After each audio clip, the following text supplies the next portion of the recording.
Salute everybody, salute.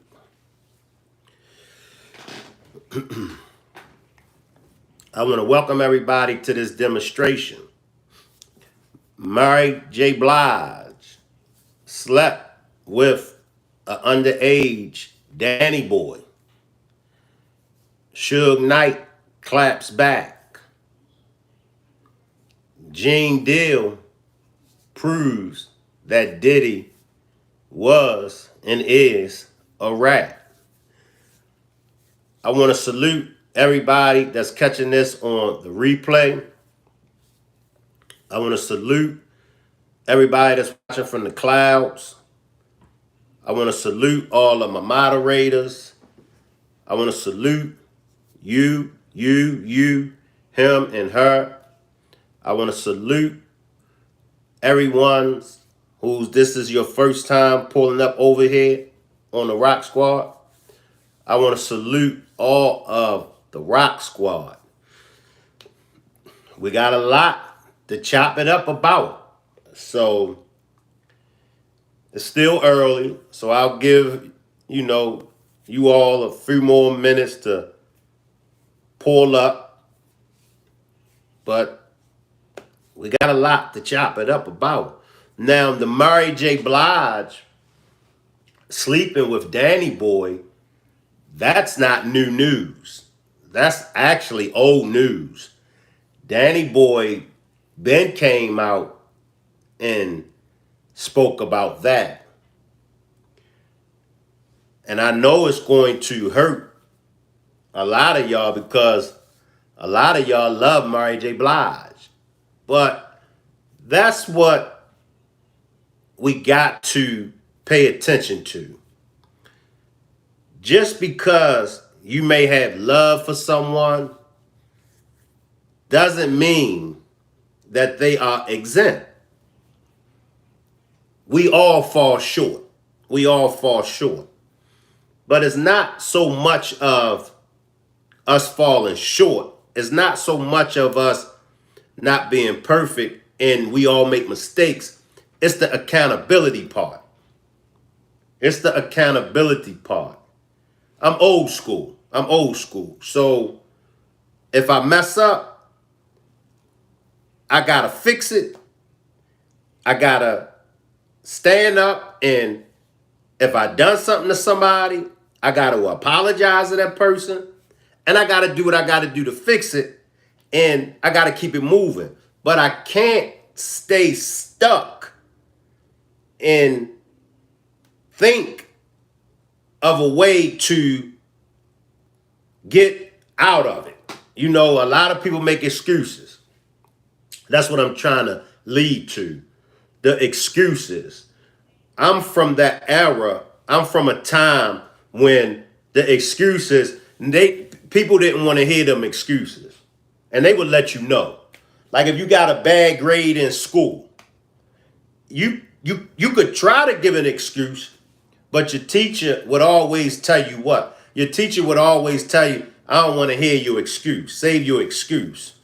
You knew what you were supposed to have done, and that's what you should have had done. So that's where I'm at now with the celebrities and everyone else having accountability. The Mary J. Blige. And I want to say this because Mary J. Blige made a career. Mary J. Blige made a living off of those sad songs. Almost every Mary J. Blige record was pretty much the same. She was crying about being mistreated.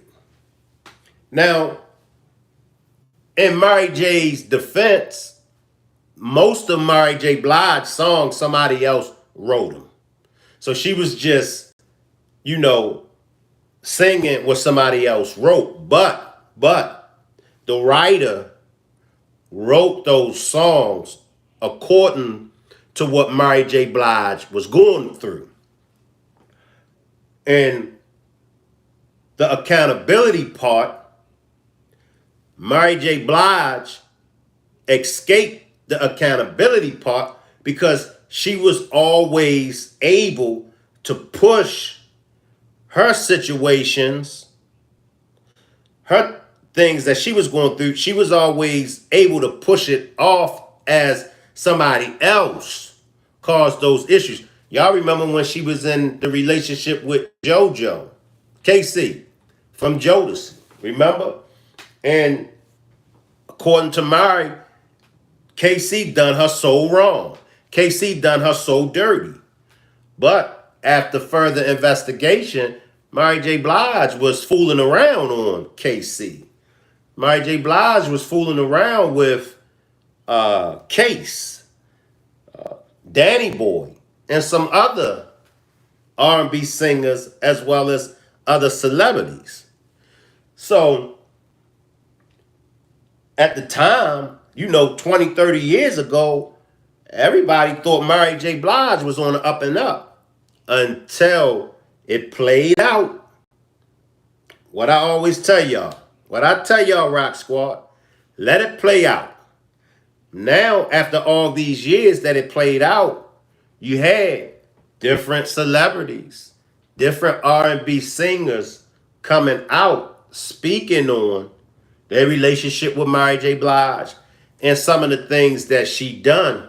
And that's what we're going to discuss on this demonstration. But I want y'all to focus on Danny Boy being a minor. Danny Boy being a teenager, a kid. And he was taken advantage of, allegedly, by Mary J. Blige. Let me read my disclaimer because, once again, all of this is for educational purposes only.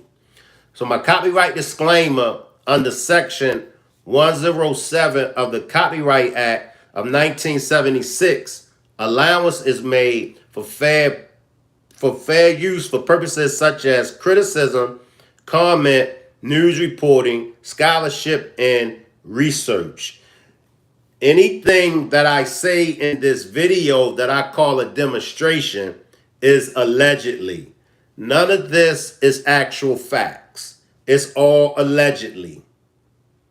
So I want everyone to know that all of this is allegedly, the things that I'm speaking on. But this demonstration is for education, criticism, and entertainment purposes only. Salute everybody. I see y'all down there. Positive Vibes, Tanzas, OG Patrice, 80s Baby, Coke Tan. I see y'all down there. Salute. So we're definitely going to chop it up about Mary J. Blige allegedly sleeping with Danny Boy when he was just a minor. Also, Gene Deal. Gene Deal has proof that P. Diddy was and is an informant. We're going to be listening to Gene Deal.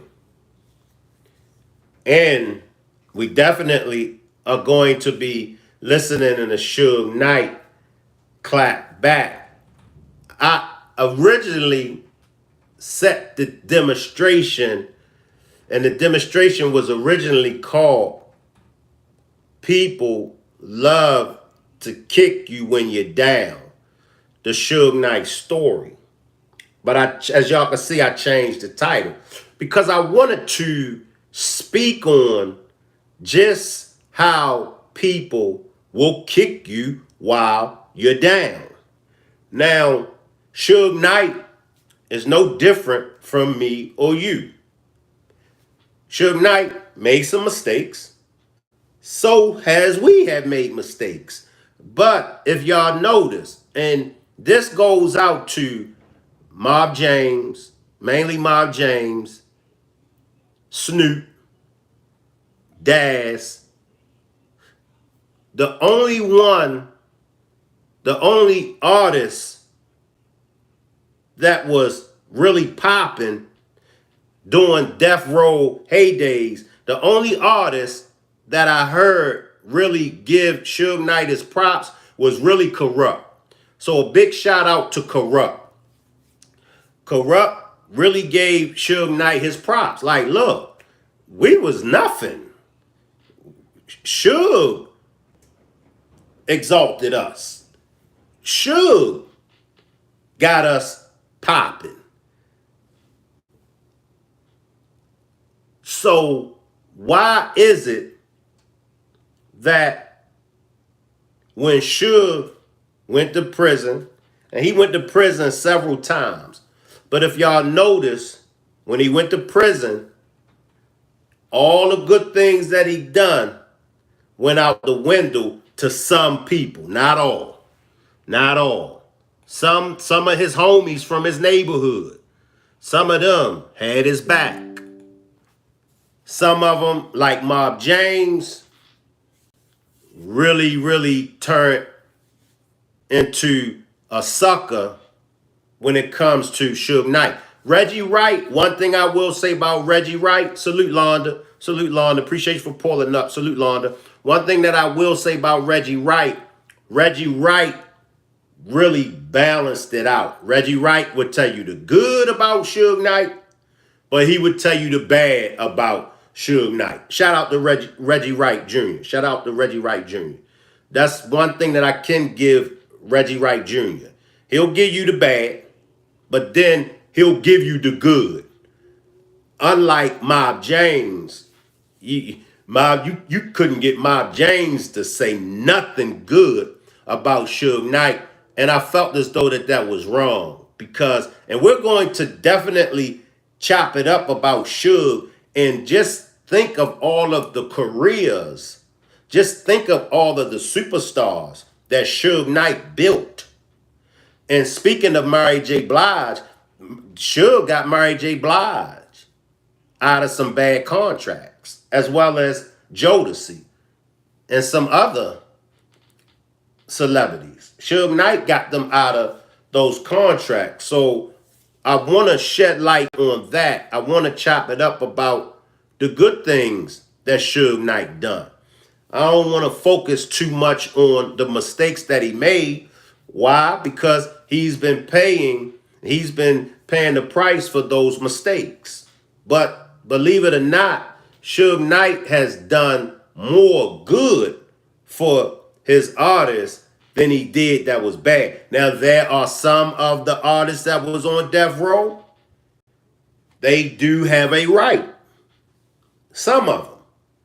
But when it comes to Snoop, when it comes to Dre, definitely Snoop and Dre, if it wasn't for Suge Knight, it wouldn't have been no Snoop Doggy Dogg. Snooper Duper is what he was going by at first. So to discredit Suge Knight just completely, that's negative. When Snoop was fighting his M case, his murder case, that was Suge. When Dre was getting beat, was getting jipped by Eazy-E and Ruthless, that was Suge that got Dre out of the contract. When Dre smacked D from, what was it, Yo MTV Raps? How many of y'all remember Yo MTV Raps with D Bonds? And y'all remember when Dr. Dre smacked her? Well, some dudes wanted to get at Dre about smacking her. But Suge stepped to them dudes and told them dudes, Dre with me, y'all can't touch Dre. And they moved on and they didn't touch Dre. So we got to, if we're going to tell the story, we got to tell the whole story. We can't just tell one person's side of the story. We got to tell all sides of the story. Let's get to Mary J. Blige, because I know that that's why the majority of y'all pulled up, because y'all want to know how true is it that Mary J. Blige slept with an underage Danny boy. This is allegedly, y'all. I'm going to be playing audio from Danny Boy. Now, for all of y'all that's not familiar with Danny Boy was the R&B singer on Death Row Records. If y'all familiar with Tupac's song, I Ain't Mad at You, that's Danny Boy singing on the hook. I ain't mad at ya. That's Danny Boy. Now, when Danny Boy was on Death Row, and I got a little beef with Danny Boy as well. I got an issue with Danny Boy as well because Danny Boy was trashing Suge Knight. But when Suge Knight was rolling, Danny Boy, you was right beside Suge Knight. You and some other Death Row artists talk about that night when Suge Knight at the Source Awards. Y'all talk about why would Suge get up there in New York and do that? Y'all was throwing up the gang signs. Sue-woo. Y'all was throwing up the Mob Pyru signs. Y'all was throwing up the B's when Suge was up on that stage and said what he said. Y'all was right beside him. Y'all was riding off of Suge Knight's name. Ain't an artist on Death Row Records can tell me that they wasn't riding off of Suge Knight's name. Once again, they love to kick you when you're down. Suge Knight down right now. But that's how you will find out exactly who's riding with you. I don't want to know who riding with me when the ride is going smooth. I don't want to know who riding with me when we popping bottles and making it rain in the club.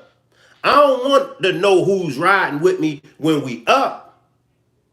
I want to know who's riding with me when we down. I want to know who's riding with me when we catch a flat tire. Is you going to get out the car and help me change the flat tire? Or is you going to get out the car and say, I'll be back, Shank? I want to know who's down with me when I'm down. And that's not fair to Suge Knight. It's not fair to Suge Knight that those that jumped ship on him when the ship was sailing, y'all was right there beside Suge Knight. And y'all was riding off of Suge Knight. Mob James, I always say this and I always drop it in the comment section of every demonstration that you do about Suge Knight. I always say, Mob James, let it go. Mob James, you was the muscle. Mob James, the muscle, was not supposed to get the same amount of money that the CEO. I'm going to say it again. If you are the muscle of any organization, if you are the shooters of any organization, if you are the steppers in any organization, you are not supposed to get the same amount of money that the CEO gets. So Mob James, you was not supposed to have got the money that Suge Knight was getting. Suge Knight is the one that put Death Row together. Suge Knight had the blue side, which represents Crips.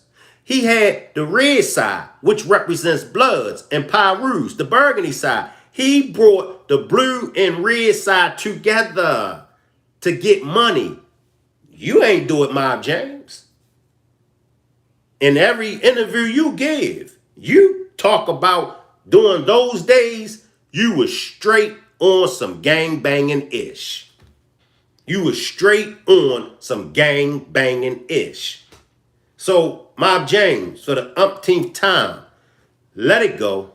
But let's go to your girl, Mary J. Blige. Well, we're going to go to Danny Boy. Let's go to Danny Boy. Let's go to Danny Boy. Let's check out Danny Boy. And like I said, this is nothing new. So this is nothing that I discovered. This ain't nothing that I can take the credit for. This is old news. Danny Boy has been saying this. So this ain't new. But I know a lot of y'all aren't in tune as much as y'all would like to be. So I'm sure this is going to be something new for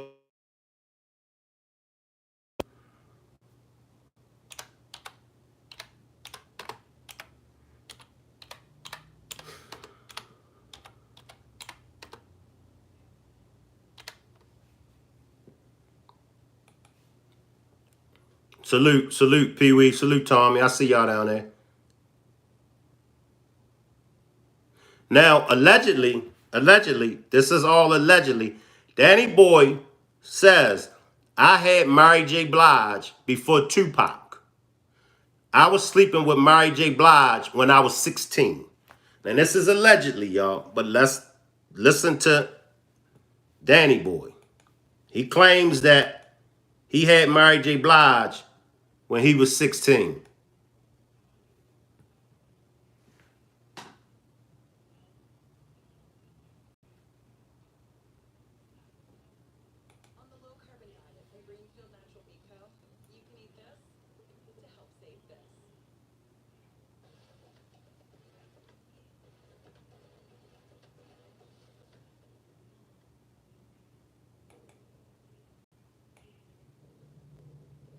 What was the relationship like between Suge Knight and Puff Daddy prior to the Atlanta incident? I can't say that I've seen much of their interactions before Atlanta. Atlanta, I think you're speaking on when Jake was shot. Suge friend was shot and died there. Yeah, shot and killed. Yeah. I'm sure that became just after that, from them saying that it was a whole Puffy people and things like that. I think that's when the big animosity did start, because Jake was a very big piece to Death Row and to Suge's friendship as well. Was you in Atlanta when that happened? I was not. So just tell me, And for the record, Puffy and Suge's beef, Puffy and Suge's issues with each other had nothing to do with rap. It had nothing to do with Biggie and Tupac, because at one time, Puffy and Suge was close friends. They were good with each other. Puffy and Suge's beef issues started when Suge's homie, Big Jake, was killed in Atlanta by allegedly one of Puff Daddy's associates. So for those that think that Suge and Puffy, mainly Suge, because Suge gets the bad rap. For those that think Suge started the East Coast, West Coast, The East Coast and West Coast beef started actually in the 80s with NWA. NWA, well, Ice Cube wrote Boys in the Hood for a New York group. They laughed at it. They said no. They didn't want that record because, of course, the people in New York wasn't wearing Jerry curls. They wasn't wearing Dickies. So the rappers in New York that Ice Cube wrote Boys in the Hood for, they shot it down. And, they was making mockery of them. Now, when NWA and them popped off, a lot of East Coast rappers wasn't having none of that. And if y'all remember, Tim Dog, he made a record called F. Compton. That's way before Tupac's time, way before Biggie's time, way before Suge's time, way before Puff Daddy's time. There had already been animosity. There had already been subliminal disses going back and forth from New York rappers and West Coast rappers way before Suge and them. Suge and Puffy's beef kicked off when Suge's homie, Big Jake, got killed in Atlanta by, allegedly, one of Puff Daddy's associates. When did you exactly hear about that incident? I heard that they kind of got into it. Suge and Jake kind of got into it, and the inside was on some Puffy people. And they went out to the limousine, went to get in the car, and the same guy kind of just basically upped on Jake. Jake was a big, tall dude, and he upped on him and shot him. And I think Jake died several days later, if I'm not mistaken. The 95 Social Awards, take me through the entire day leading up to that award show. I think we had just done a video or something, and after this video, Suge started telling everybody we're gonna go to New York.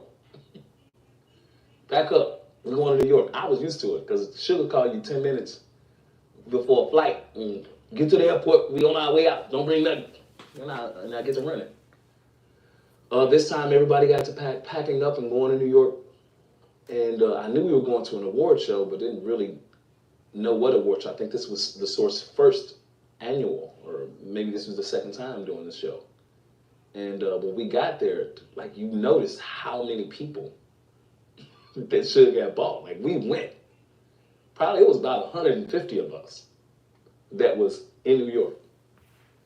And you felt the tension because I knew Suge was in the works of, I think at this time, trying to get Pac out of jail, and they were in conversation, and you kind of seen the kind of shit going up there. But when Suge was getting ready to go up on the stage, he told me, come on. No, he told me to come on before he went up, and I didn't really move, and one of the homies was like, go.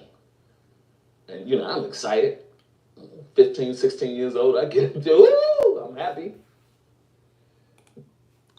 He's up there with Suge, throwing up the Suwoo, throwing up the gang sign. And see, this is my issue with those that was with Suge. When it was good, y'all was good. But when it turned bad, y'all got on some sucker shit. Let's call a spade a spade. Y'all ain't keep it real with Suge Knight, but Suge kept it real with y'all. Let's listen to some more Danny Boy. But inside of me doing all this happiness and yelling and excited about being on TV, I'm hearing Suge say, and I'm thinking, if you tired of your CEO being all in the videos, and then I'm going, woo! All I'm thinking is, this nigga is Puffy. What the fuck? And come to Death Row. The whole Danny Boy was right beside him. whole auditorium booed us. I never been moved or felt boos in the inside of my life. Like, you just would feel the bass from motherfuckers. Boo! You felt it from people being in unison. And you know, that's when Sue walked out and said, y'all ain't got no love for Death Row. And But it was really tight because of the security that we had to have when we got there. I mean, it was serious. It was serious. What was the reaction from all the other Death Row artists when Suge Knight made them comments? Like, what was the immediate reaction from them? I think everybody was always a little bit surprised, but I got to give it to him.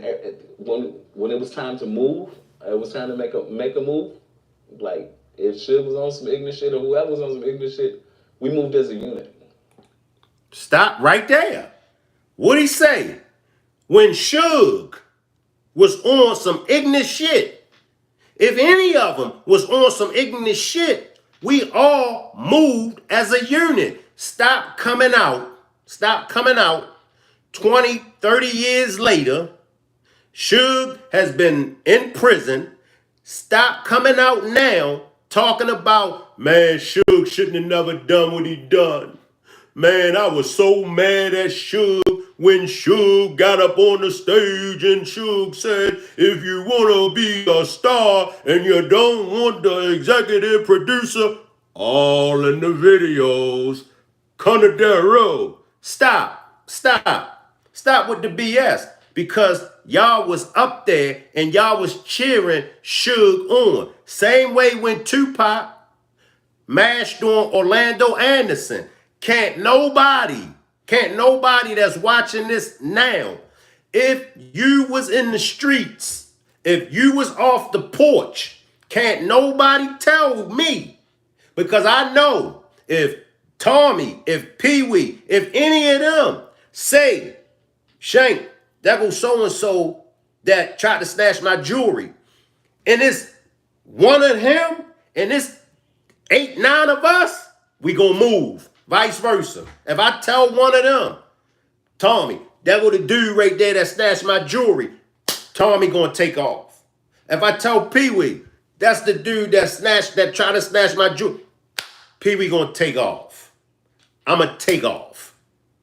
Can't none of y'all tell me that if y'all homie told y'all that goes so-and-so that tried to snatch my jewelry, can't none of y'all tell me y'all 8, 9 deep. Can't none of y'all tell me that y'all wouldn't have took off like Tupac. So stop it. Stop it.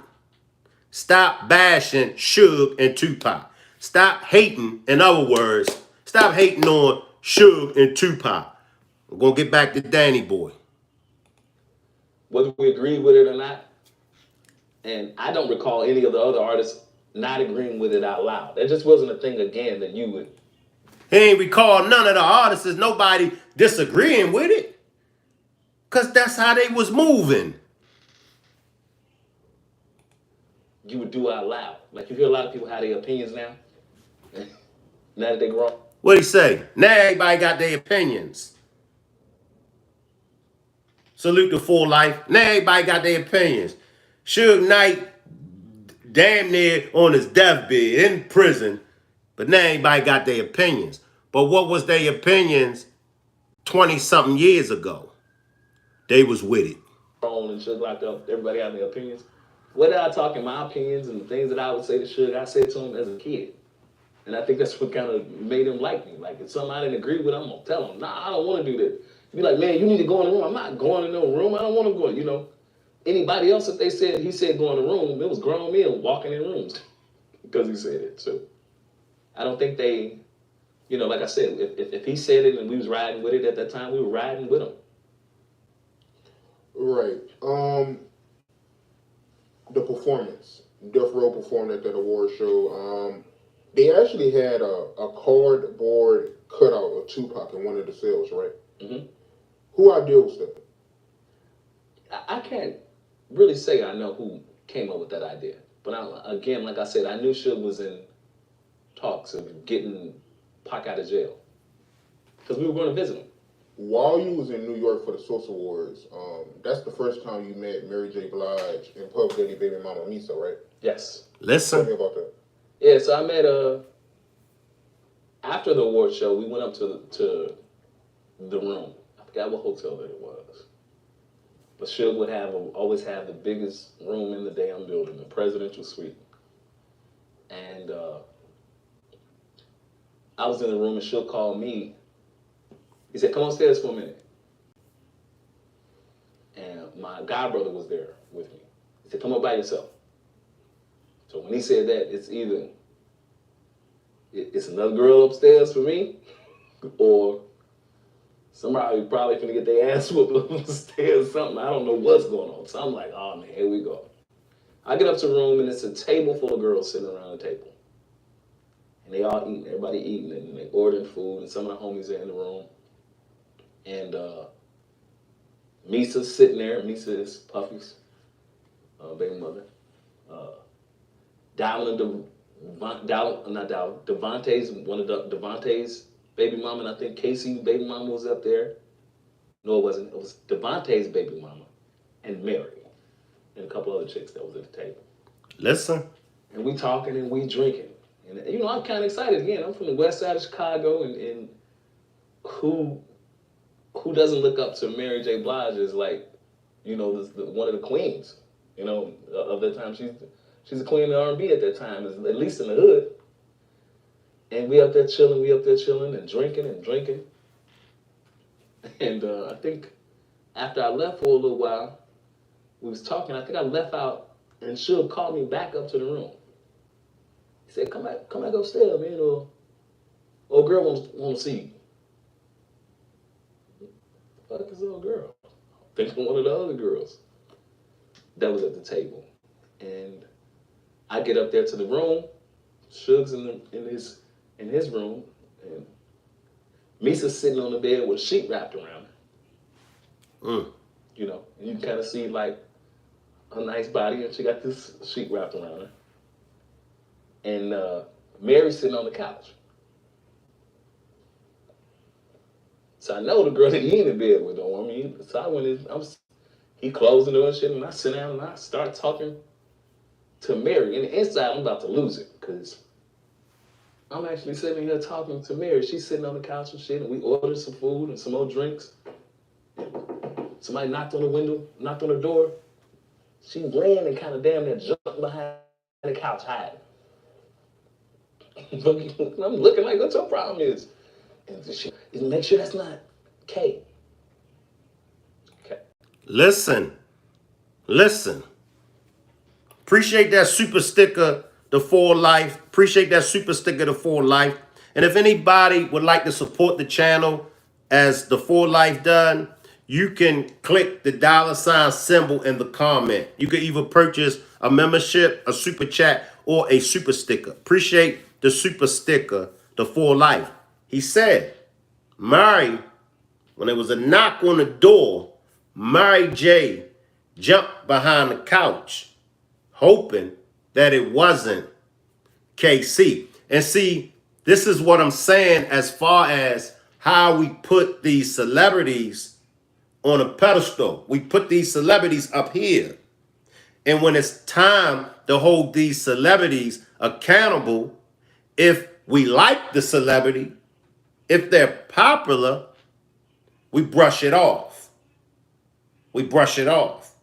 Now, all of those love songs that Mary J. Blige has made will have you thinking, damn, why so-and-so did that to Mary?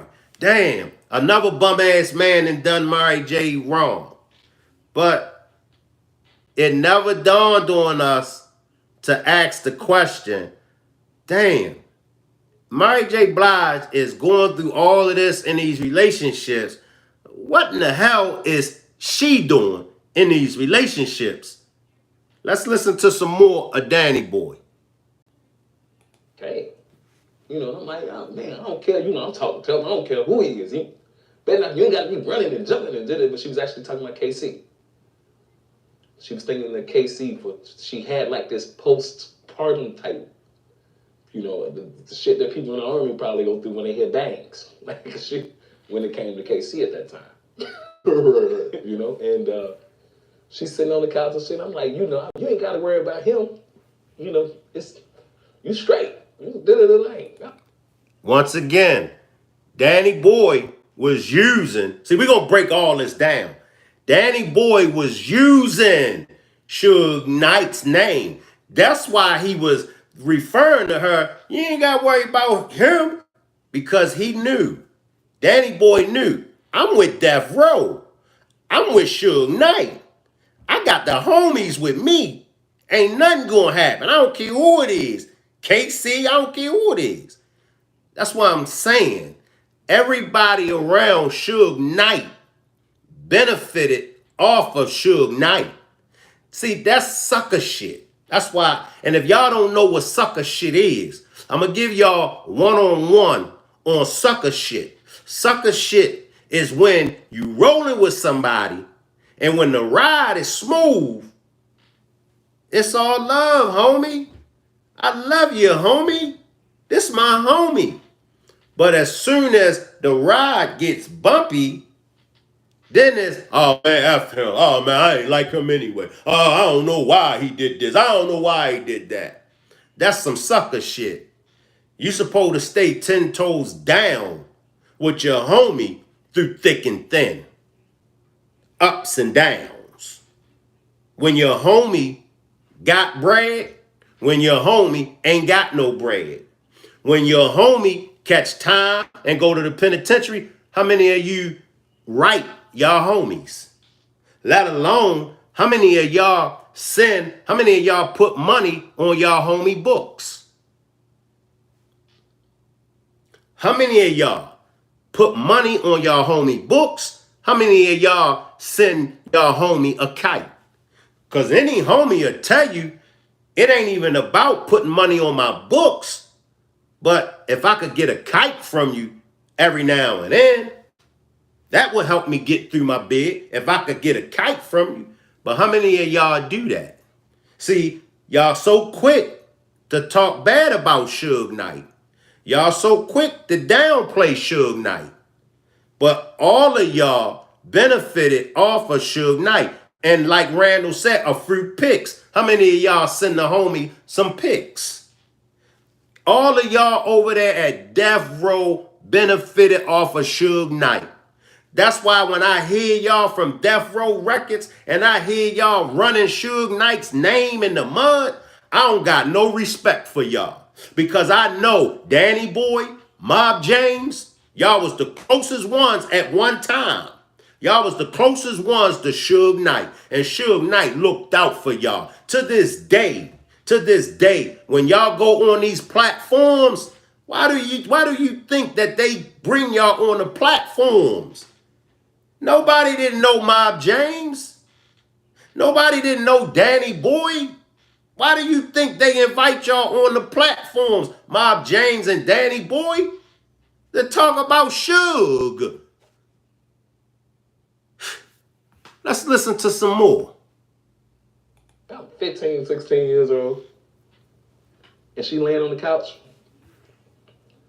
And he about 15 or 16. Mary J laying on the couch. I'm sitting on the other end, and she lay down on the couch and put her head in my lap. I ain't gonna cut it off no more. Salute, Leslie. She laid down and put her head on his lap. Now, he 15 or 16. Now, we talking about Mary J. Blige. 15 or 16, she got her lap. She got her head in his lap. He's a minor. Plus, she got a boyfriend, KC from Jodeci. Let's listen. I'm like, damn. He can't be talking about Mary. He was talking about she wanted me to come back up here. Now she on my lap. And I'm sitting there and I'm wondering, I'm like, okay, what is this gonna end up to? And she stayed a couple more hours. And we decided to go in the other room because it was a suite. We went in the other room and laid down. And she laid down with me and she kind of like backed up against me. And every time she backed up against me, I would move away and shit, you know? He was scared. And from that time, I had an opportunity to go out to New York and visit her a couple more times. But, you know, that's why I was kind of confused when I heard Kurt saying that Mary was Pop Girl. He smashed more than one time. Now, he about to deliver something else. He said, I was confused when I heard Kurt say Mary was Pop Girl. Because according to Danny Boy, allegedly, he had her before Pop. Listen. Because at that time, she was my girl.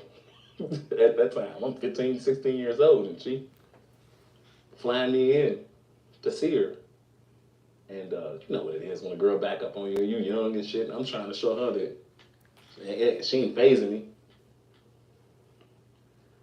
I'm hard as goddamn. She's backing up against me. This is Mary J. Blige. And quite naturally, I mean, you know, I don't even know if you're supposed to say that. You supposed to say you had sex with people on camera? Anyway, whatever. I'm not quite sure, but... Relations. Yeah, we had relations. That's a good way. Drop a one. Drop a one. If y'all believe Mary J. Blige should be brought up on charges for having sex with an underage minor. Drop a one. If y'all feel as though she should be brought up on charges. Drop a two if you think that she shouldn't be brought up on charges. Once again, this old news. This been out. Danny Boy been saying this. This is old news. Why Mary J. Blige hasn't been arrested. 80s Babies dropped the one. This is old news. Ain't nothing new. Danny Boy been saying this for years. And in almost every interview, they ask him about Mary J. Blige. And he tells the exact same story. Right, Tansis? Dang, Auntie Mary. Leslie says, well, if they charging men, she should be charged. And that's all I'm saying. Accountability. We all, Shank Rock, put me in the front of the line when it comes to accountability. If I've done something, I have to take accountability.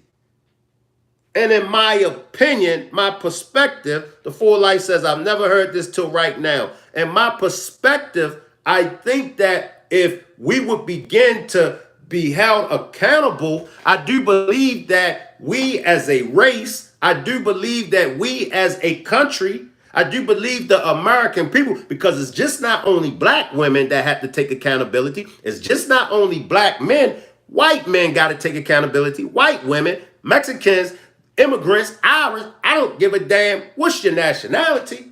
We all have to take accountability. And I believe that if we start taking accountability, I do believe things will get better. We like to sweep stuff up under the rug. And by sweeping things up under the rug, by giving people a pass, so most of y'all are saying that this is y'all first time. And I get it, because a lot of y'all is just not tuned in to, these stories and stuff. So that's why I'm here. I bring to you all things that's already been spoken on, but I know most of y'all haven't heard. And there's more. There's more from Danny Boy. There's more from Suge Knight. Just rock with me. There's more from Gene Deal. Oh yeah. We got a whole lot to chop it up over here on the Rock Squad. Let's listen. That's a good way to put it. And I said it in the book, and I was, I'm saying it because it was my Instagram moment. I should say before Instagram came out. And for those that don't know who this is, for those that don't know who Danny Boy is, on Tupac's song, I Ain't Mad at You, that's Danny Boy singing the hook. So for all those that want to know who this is, for all those that don't know who Danny Boy is singing on Tupac's song, I Ain't Mad at You. That's him singing on the hook. Danny Boy is a native of Chicago. He's from Chicago. Tanza says that's definitely the 411. Right. Remember what's the 411. And think about it, Tanzas, and the rest of y'all. Those records. Remember, now when you go back and you listen, they was giving it to us way back then. What's the 411, hon? They was giving it to us. But we wasn't paying attention. I wasn't paying attention. I was paying attention, but a lot of stuff I wasn't paying attention to. I'm keeping it 100 because I don't know everything. I know about that much. So I'm with y'all. I wasn't paying attention to a lot. But when social media came out, it was just like, wow. But let's hear some more Danny Boy. That was my moment. That was my social media moment to be able to say that in the book, because had it been cameras or something around or being able to make a post, I probably would have tried to make it something very serious with her, especially after being there more than 5 times. And you kept in contact with Mary J. Blige after that, right? I did, for sure. She would fly me in sometimes, and I'd fly down to see her. And my last time seeing her in New York was when I was on my way to work with Devontae in Rochester, New York. Tell me about that. Well, Suge wanted me to go down to New York to work with Devontae. At this time, Devontae was running the Basement. His crew was called the Basement, and they were down in Rochester. And he had Timberland and Magoo, Missy. Missy was a part of the group's sister. I think it was Missy and Tweet. And my boy Genuine. Shout out to Genuine. He had all those artists down there, and I just went down there to do some records with him and had an opportunity on my way to fly down there to stay for about a month or so. Mary kind of tricked me. She tricked me when I missed my flight to go up to Rochester. I flew into New York, and I was supposed to fly out to Rochester, and I stayed with her that night. And went to Rochester and had an opportunity to cut some great records with Devontae Swing. So you was messing around with Mary J. Blige before Tupac, right? Yeah, for sure. So unless he messed with her back before he went to jail. So when did Tupac come in the picture? Pac came in the picture a little bit after the Source Awards. Yeah, I'm talking about like Mary J. Blige. Like, I think that was like, you know, when Pac came around and got out of jail, everybody wanted Pac. All of the girls wanted him. All of the, everybody wanted to be around him. You know what I mean? And you kind of noticed, the girls hanging around. But I can't say that I know for sure that Pac fucked Mary. I can't say that for sure. Did you hear about it? Nah. If it did, and I wouldn't put it past again, because Suge kind of like, connect me with him. So did he connect Pac with it? He probably did. Once again, all of this is allegedly. Now, we can't have one side. Remember, there's always two sides. Let's search. Let's find out if there's some rebuttal from Mary J. Blige. Let's see if Mary J. Blige spoke on it.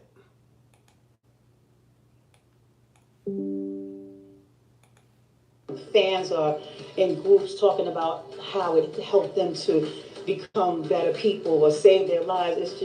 It's overwhelming. It's too much love in it, and you get it from the horse's mouth instead of on paper from a reporter. Now, allegedly, that was a rebuttal. I'm gonna search some more. That wasn't enough for me. I don't know about y'all, but let me search some more, because I want to know.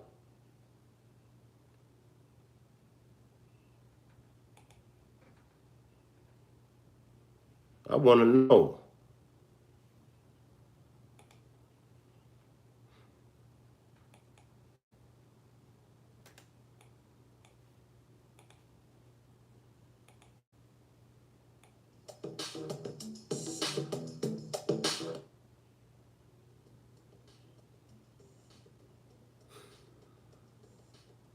What's up, peeps, and welcome back to the Lionel B Show. It's your first time tuning into the channel. Don't forget to like, comment, and subscribe. Shout out to Lonnie B. Let's see what Lonnie B can offer us. Shout out to Lonnie B. On the videos, man. And if y'all are not receiving my brand new upload notifications, make sure you go to my channel where it says subscribe and change the bell to all instead of personalized. Also, make sure you don't forget to follow me on Instagram at @officiallionelb and follow my other YouTube channel, Lionel B Unleashed. Man, sometime it be your own people and your favorite artists. Now, next on the list, man, that may possibly be canceled is Mary J. Blige. Now, former Death Row singer Danny Boy detailed the events that went down after Suge Knight's reckless speech at the 1995 Source Award. All in the video. Cover Death Row. A little past 5 minutes into the interview with the Art of Dialogue, he described a night between himself, Suge Knight, Mary J. Blige, and Diddy's baby mama, Misa. Now, after award show, Danny Boy was in his hotel room with his godbrother when Suge actually told him to come to his hotel suite alone. The singer claimed there was a table full of females in Suge's suite, including Hilton, Mary J. Blige, Devontae Swing's baby mama. He said everybody was hanging out and having drinks before he went back to his room. Later on, he said Suge called him back to his room and said, "Oh, girl, wanna see you." Now, once he returned to Suge's room, Danny Boy was shocked to see that it was just the R&B legend and Hilton in the room. I thought that was Mary J. Blige. I'm trying to find something, some kind of rebuttal from Mary J. Blige. How do y'all feel? After hearing this from Danny Boy, Leslie says, I watched Unsung, and Darnell Jones' ex-wife did say she didn't trust Mary J. Blige around her husband. How do the rest of y'all feel? How do the rest of y'all feel? I mean, once again, your sexual preference, do your thing. But when we're talking about having sexual intercourse with a minor, that's a crime. That's a crime. I believe that that's a crime. That's also a moral. I'm hoping I'm using the right word, but I'm not even going to try to struggle with a word to call it. I'm just going to use that's messed up. That's messed up. A grown woman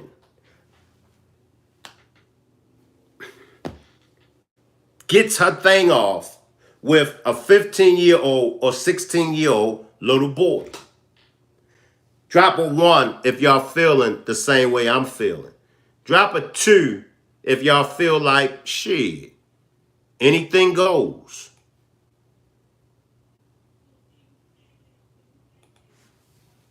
Drop a 1 if y'all feeling the same way I'm feeling. Drop a 2 if y'all feel like anything goes. I'm sure Mary J had to say something. I'm trying to find something, y'all. I want to find something from Mary J. Blige. Maybe she said something. For Life, Leslie dropped the 1.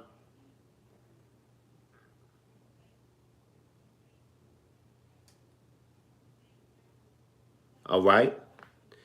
Now, I got something from Jewel.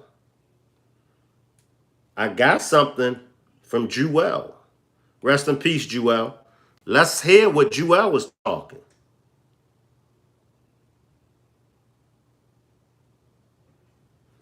Now, this is going to be my first time hearing this, so I don't know what Jewel has to say, but let's listen.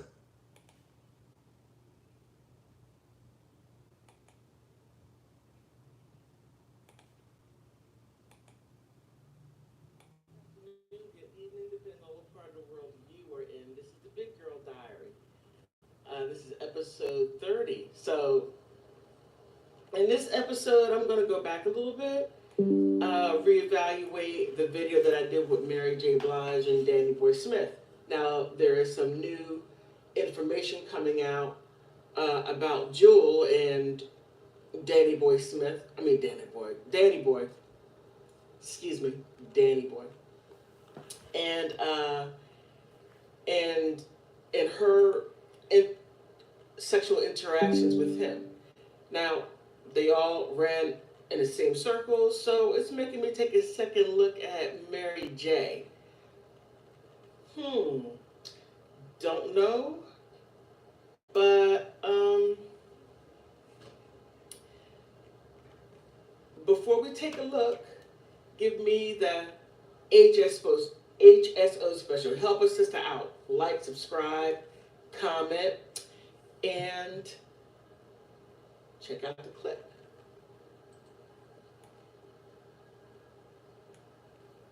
All right, so before you go into the interview, this is Jewel, and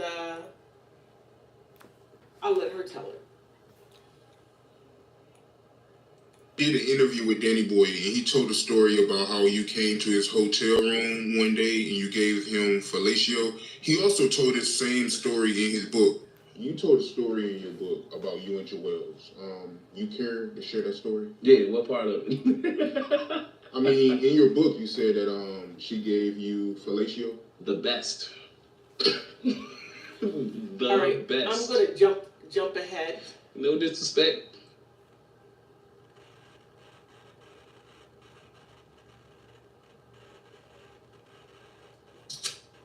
I'm sorry. I apologize. I'm 53 now.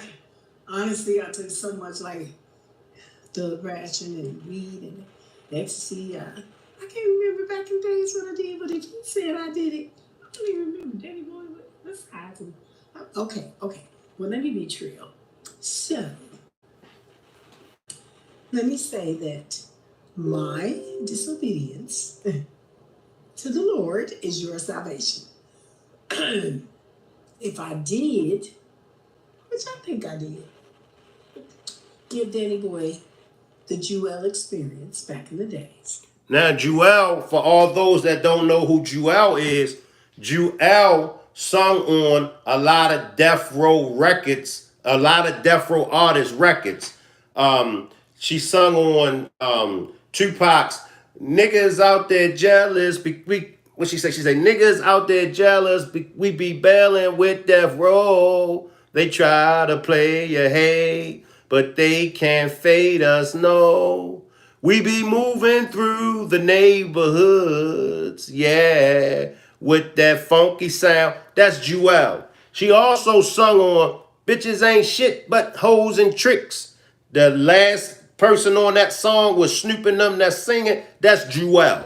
So Jewel, rest in peace. May her soul rest in peace. She passed away, I believe, 3 years ago. But she's a well-known West Coast artist. In fact, she's the female version of Nate Dogg. Y'all know how Nate Dogg was always singing on all of the songs? Well, Jewel, if you can remember any of those West Coast records, and you heard a female sing. She also sung "It's the Thuggers Bones." That's Jewel. She sung on that joint also. But let's listen to Jewel because allegedly, now I've heard this, but I can't remember whether or not Danny Boy said Jewel sexed him up when he was a minor or not. But let's listen because, well, of course, she can't be charged because she's no longer with us. But let's listen. But she does make reference to Mary J. Blige in this. Let's listen. I didn't know he was under no age now. He trying to make me seem like I'm like Law and Order, SVU, Special Victim. So he was underage. But she's saying he tried to make it seem she ain't know. Now, could it have been possible that Mary J. Blige didn't know Danny Boy was underage? I watch that all the time. Anybody know me? Law and Order and Monk, Maury, You Are the Father, and Steve Wilkos. I like those shows too, Law and Order, Monk. I like those. But, you know, she's not denying it. She's being honest. So I like that. Honesty. Those are my favorite songs. And the news, of course. So I would have never got with Danny Boy if he was underage. Now, Danny Boy had a fake ID when he came to Death Row. So I thought he was legal. And Danny Boy, I thought he was really good. And at first I was angry. And some mother would have been missing their son right about now. But because Jewel knows to hold her peace and let the Lord fight her battles, then I have to really be honest to all the people out there. No matter what I really thought Danny Boy's age was, had I not put his penis in my mouth, I would have never made this interview. She's graphic. She's very graphic. Did y'all hear that? Now, maybe in Mary J's defense, because Jewel, according to Jewel, Danny Boy had a fake ID. The Full Life says Danny Boy's story wouldn't make it to court. So maybe Danny Boy is exaggerating a little bit. Maybe he was underage, but maybe Mary J and the rest of them, because of that fake ID, Danny Boy. Now, if you was pushing that fake ID, you got to keep it 100, Danny Boy. Let's listen to a little bit more of Jewel, but then we're gonna go to Mary J. Maybe Mary J will drop a jewel, but we're gonna go. I want to listen to something from Mary J. Blige. So, on that note, I would never have sex with an underage person knowingly, I can go to jail. But I ain't gonna lie. From my husband to my ex-husband, most of the men that I was in a relationship, they were like 8 to 10 to 11 years younger than me. I'm old. They gotta hop it like a rabbit. So that's all I'm gonna say about that. Danny boy, you know you was wrong. Now on that, you know, about Jewel and Jewel ain't deny it. Jewel ain't deny it. Let's go to Mari and let's see if Mari can give us something.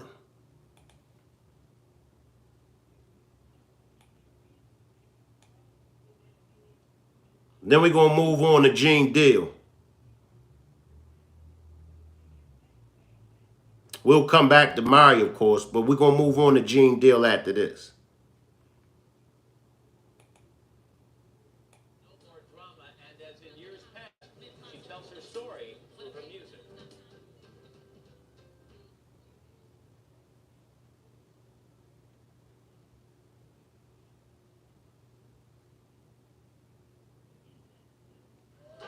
You know what I'm saying, as far as hip hop is concerned. I can't let her songs play, y'all.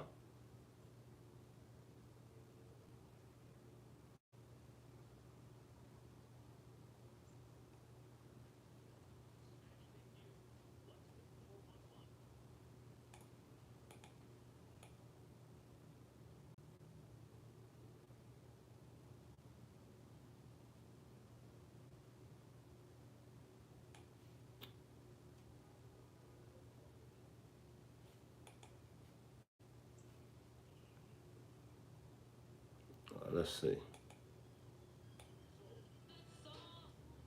I'm going to have to skip Mary J. Blige because it's got a lot of her songs playing, and I don't want the copyright infringements.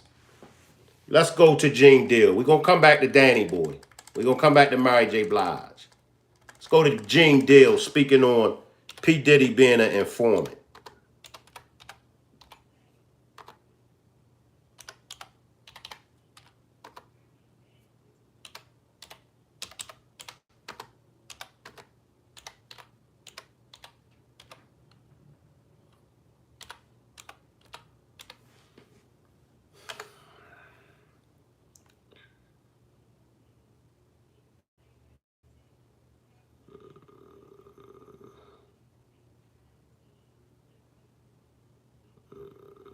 Let's see.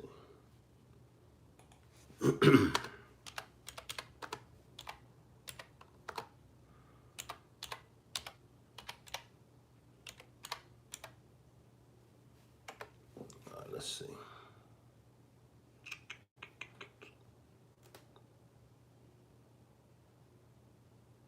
Come on, I just seen it.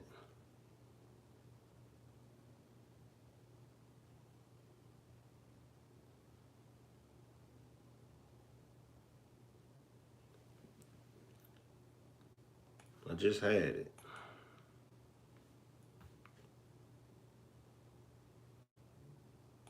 Let's try this.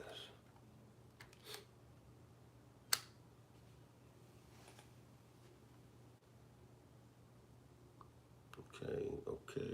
We might be getting closer, y'all.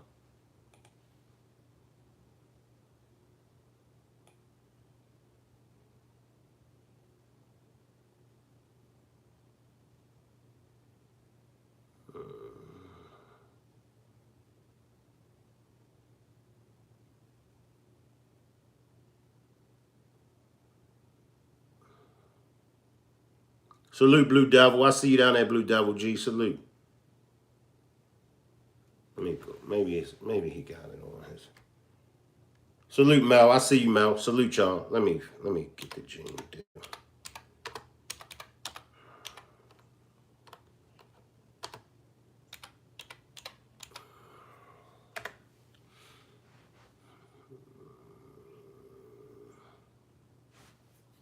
That's not what I want.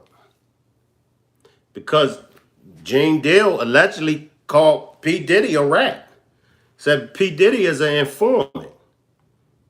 And that's the one I'm trying to find.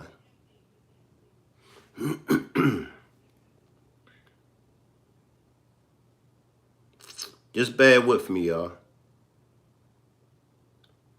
Drop a 1. Let's stay with the Mary J. Blige sleeping with Danny Boy. Drop a 1. Drop a 1 if y'all feel that Mary J. Blige may have slept with Danny Boy while he was a minor. Drop a 2 if y'all think Danny Boy could be lying. Maybe he was pushing that fake ID around. And maybe Mary J. Blige assumed that he was of age. Drop a 2. Let me know how y'all feel about after hearing Danny Boy tell the story of how he got sex from Mary J. Blige. Let me know how y'all feel. Positive vibes. The rest of y'all let me know. Oh, yeah, Blue Devil G. Oh, yeah. Oh, yeah. Oh, yeah. Mary J. Blige. And according to Danny Boy, y'all all heard it out Danny Boy's mouth. She sat her head on his lap. Salute, Darlene. Appreciate you for pulling up, Darlene. Salute. If I can't find a Gene Deal, I'll run Danny Boy's audio back for y'all.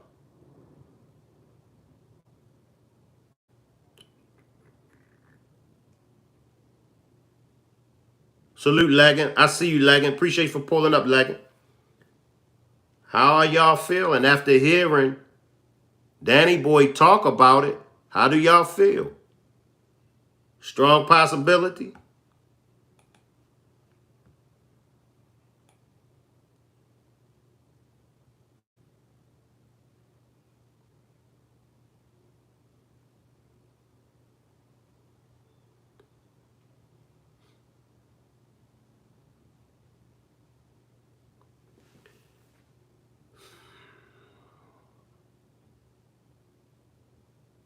Right. That's how I'm thinking. Like, the fake ID kind of like discredit him a little bit. Because if Joel mentioned that fake ID, so it's a possibility.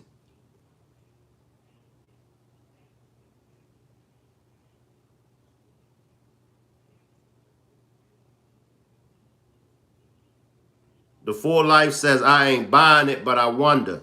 Darlene says, I don't know what the discussion is about, just rolled in. Well, allegedly, Mary J. Blige slept with an underage Danny Boy. That's what we just got finished chopping it up about.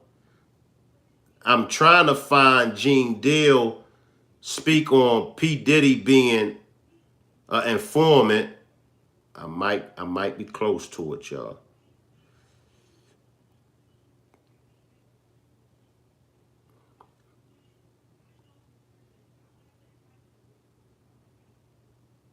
Come on, y'all.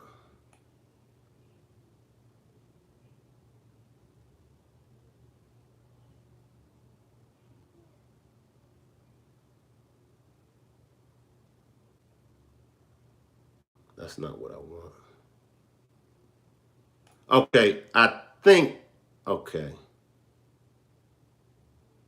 All right, let's go here, y'all. Let's go here. Now this is Gene Deal. Now Gene Deal make reference to P. Diddy ratting out Suge and them. All right, let's listen to Gene Deal, y'all.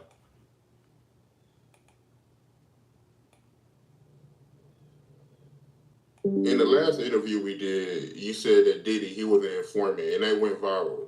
And you know, we got a good reaction for that. But you had some people that, you know, they was wondering, how do you know that Diddy was an informant?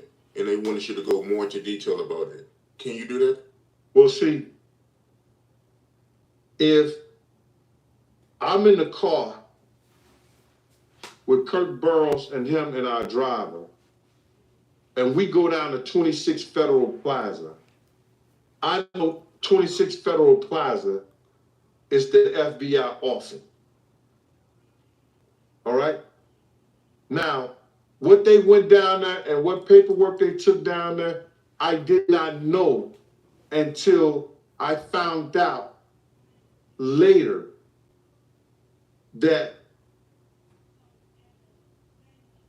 he was working with an agent in DC, but he was arrested by an agent in New York.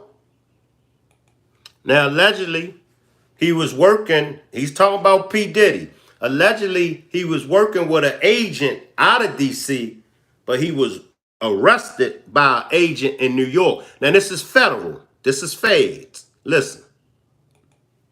But I can't go into it, and the reason I can't go into it is because another individual found out this information and it's owed to him. But when Fox News and everybody say they can't find out who the agent is, that's bullshit. It's online. If you got certain systems that you can find out who the agent is, because we found out who the agent is, but it's not my story to tell. I would tell you that, brother, but it's not my story to tell. It belongs to somebody else, and they're going to see it come out. Puff was hit with a 40 rule because it's called a Rule 40, because he didn't show up at the agent's office in DC. The New York agent arrested him. He got adjudicated of all charges in January of 1999. Was it 99? I think it was 99 when he got 99 or 90. Was it 90? It was January of 90. It was either 96 or 99. I wish I could tell you more about it, stuff like that, but I don't have the paperwork in front of me. But when they tell you they can't find out the agent, he's a director now here in New York. It's true. He was hit with a Rule 40 for not showing up to the agent in DC, and the agent in New York arrested him and charged him, and they end up throwing it out and sealing the case. That's when, and that's how I figured that he was working with the FBI. And around this time when you found out that Diddy, he was an informant, you said that, Diddy, he told the feds that Suge Knight, Irv Gotti, and Jay Prince was trying to make a company together? Well, what happened is that Suge Knight was trying to meet up with Dame Dash, Irv Gotti, Jay Prince,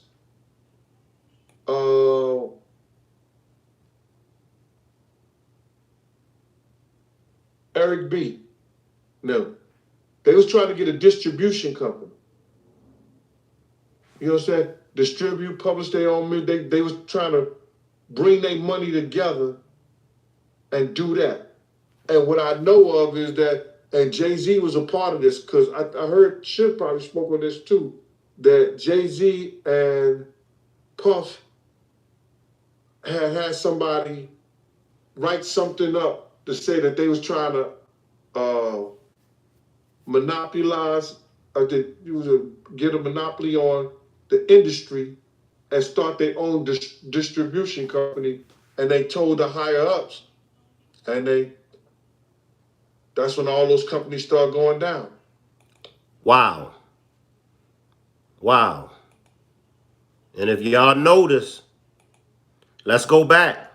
He mentioned, Gene Dill mentioned Suge Knight, that's Death Row. Irv Gotti, that's Murder Inc. Dame Dash, that's Rockefeller. Those three were in the works of formulating a distribution company. And I remember back then. And if y'all notice, Death Row Records, Murder Inc., and Rockefeller all came to an end. Suge went to prison. Irv Gotti went to prison. Dame Dash got blackballed. Now, allegedly, I want to play some of this from Diddy's slave makes a wild accusation. You're right, Leggin. This thing is so deep, and every day, more and more and more new things are starting to surface. This guy claims to be allegedly Diddy's slave. Let's check out and hear what he got to say. Wow, this thing gets crazy.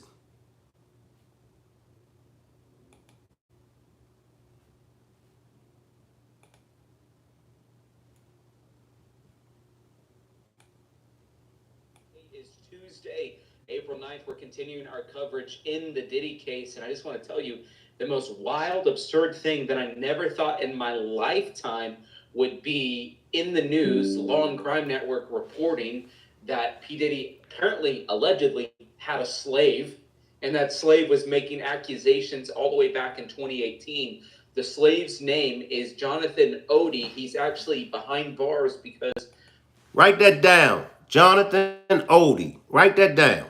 Of a shooting that he did inside of a hotel, and he says that he'd been a slave for P. Diddy Combs while P. Diddy Combs was dating the R&B singer Cassie. So despite the fact that this man is full of irrational statements, it seems to actually corroborate quite a bit of what Cassie filed in her lawsuit in 2023. So, and some of y'all don't think Diddy is going to prison? Some of y'all still think that Diddy is not going to prison? This isn't some crazy guy that's coming out behind bars because Diddy is now in the news. This is a guy who was saying this stuff before Diddy was in the news. So, about this guy. This guy has been saying it before Diddy was in the news. Let's listen. Stuff. So I think it's going to be a very fascinating and interesting stream for us to be continuing to break down and talk about today. Thank you so much for being on the stream. And I'm coming to you live from Nashville, Tennessee, beautiful city. If you've never visited, you definitely need to put it on your list of things to do. And I just want you to know, if you're watching, that you are loved, valued, and cared for. We are so glad that you're here. If you don't mind, put it in the comments section. Let me know where you are tuning in from. And I do want to let you know that we're totally crowdfunded, which means I like that. Y'all let me know. Drop in the comments section where y'all are tuning in from. Whether it's Dallas, whether it's Tennessee, Memphis, New York, Baltimore, D.C., Virginia, Los Angeles, Compton, Phoenix. Drop in the comments section where y'all tuning in from. We depend on people like you to support us financially to do what we do. You can support today through PayPal, Cash App, or Venmo. I'll keep that rolling on the bottom of the screen for just a second. You can also support through Super Sticker and Super Chat. Jennifer Swain. I didn't know you was in South Carolina, Positive Vibes. At Joy and Amy Heights, thank you so much for your tremendous support today. Well, we do have a lot to talk about. Let's hop right into it, starting off with this terrible, terrible, terrible slave allegation. I mean, this is just crazy. Do you know Sean Combs? Puff Daddy. Yeah. P. Diddy, whatever you call himself. Yeah, go ahead. The man who allegedly opened fire inside of one of former President Donald Trump's Florida hotels several years ago made some wild statements to law enforcement in his interviews, saying he was a sex slave for Sean Diddy Combs. Well, now that federal investigators have raided two of the rapper's homes and an arrest and indictment in a sex trafficking operation could be imminent, the man's comments sound a little less crazy. We'll talk about it. Welcome to Sidebar, presented by Law and Crime. I'm Jesse Weber. Give your skin what it's asking for with Billy Body Wash. Like a break. Damn commercials.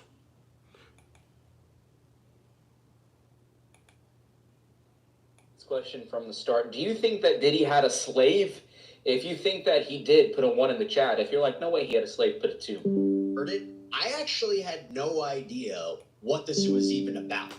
So this came up during multiple times during our live Q&A shows on the Law and Crime Network when we were covering questions on the Sean Combs case. And a name kept coming up in connection with Combs, and I couldn't understand it. Jonathan Oddie. Now that name may seem familiar to you, and I will explain why. But what I'm also going to do is try to break down and possibly debunk the connection between this man and Combs, but maybe not. Because as wild as some of his claims were, they may make sense now. We'll talk about that. The reason I say all of this is because after several bombshell lawsuits were filed against Combs, accusing him of sexual assault, physical violence, human trafficking, after federal agents raided his homes, reportedly pursuant to an ongoing sex trafficking investigation, all of these numerous videos and social media posts and old interviews and more, they've all popped up, particularly in the last 2 weeks. People trying to make some connections between. One of the things that's often said in true crime cases, like, hey, if you follow behind somebody in a police car for 100 miles, you're going to find a reason that you can pull them over. Like that's often an analogy that's used. And when you go through someone like Diddy, who's such a public persona, and you look at every single thing that's ever existed about him on the internet, you can certainly build a case. It just is what it is. The thing that feels a little bit different to me in this situation is that there's so many other celebrities, there's so many other people that haven't came out to defend him, that are scared about what's being released. And he had a reputation that eventually one day this kind of thing was going to happen. Why do y'all think no one, seriously, has came out and defended P. Diddy? Why do y'all think, salute Gangsta Cap, I see you. Why do y'all think no one has really came out in defense of P. Diddy? And so it feels different. I hate to try to throw anybody under the bus without full facts, full information, but just from what we know about this case, from the lawsuits that are pending, currently going on, from the investigation, from what's happening when they're raiding his apartment or both of his homes. The evidence is starting to definitely be stacked against him. Salute CC, and that's true. It's just evidence. He was a dancer for dancing bears.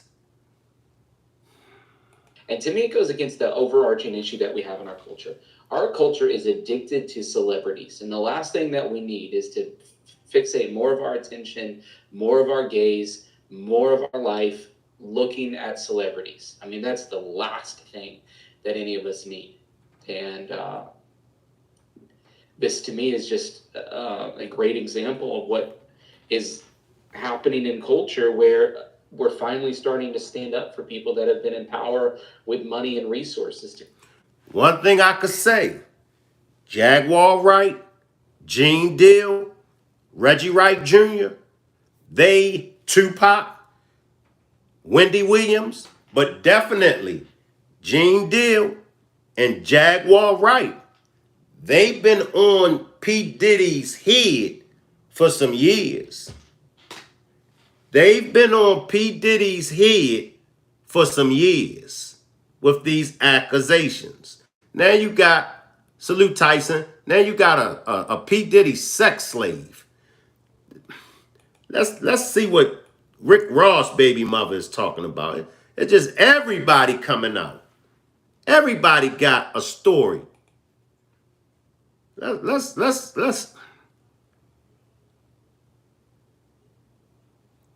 see what Rick Ross' baby mother is talking about. There's pictures online where they kissing. Do y'all believe that Rick Ross and P. Diddy got something going on?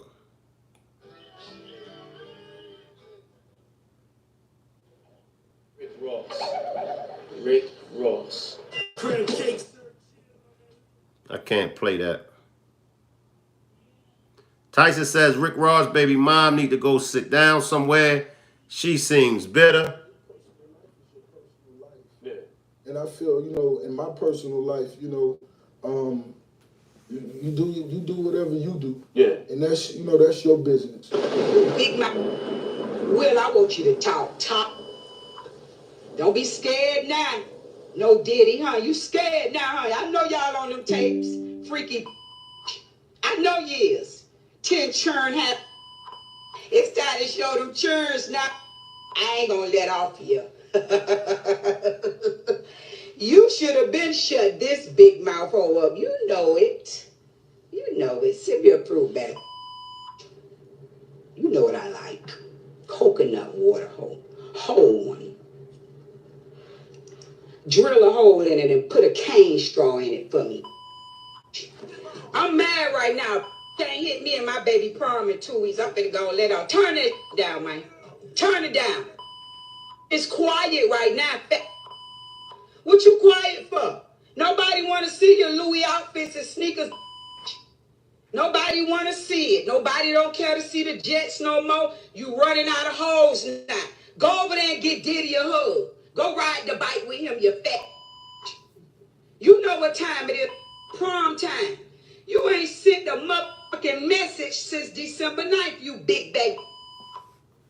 But I'm not finna play with you. I'm not. You gonna make me come to the gate fat. You been in Miami a lot because you ain't got no motions. It's slowing down. I heard you fat. Fucking heard. I'ma get you, Will. I'ma get you. I'ma get Universe. Do your work on that big bet. And if you keep sending motherfucking messages around that's getting back to me, I'ma come over here and tell it all.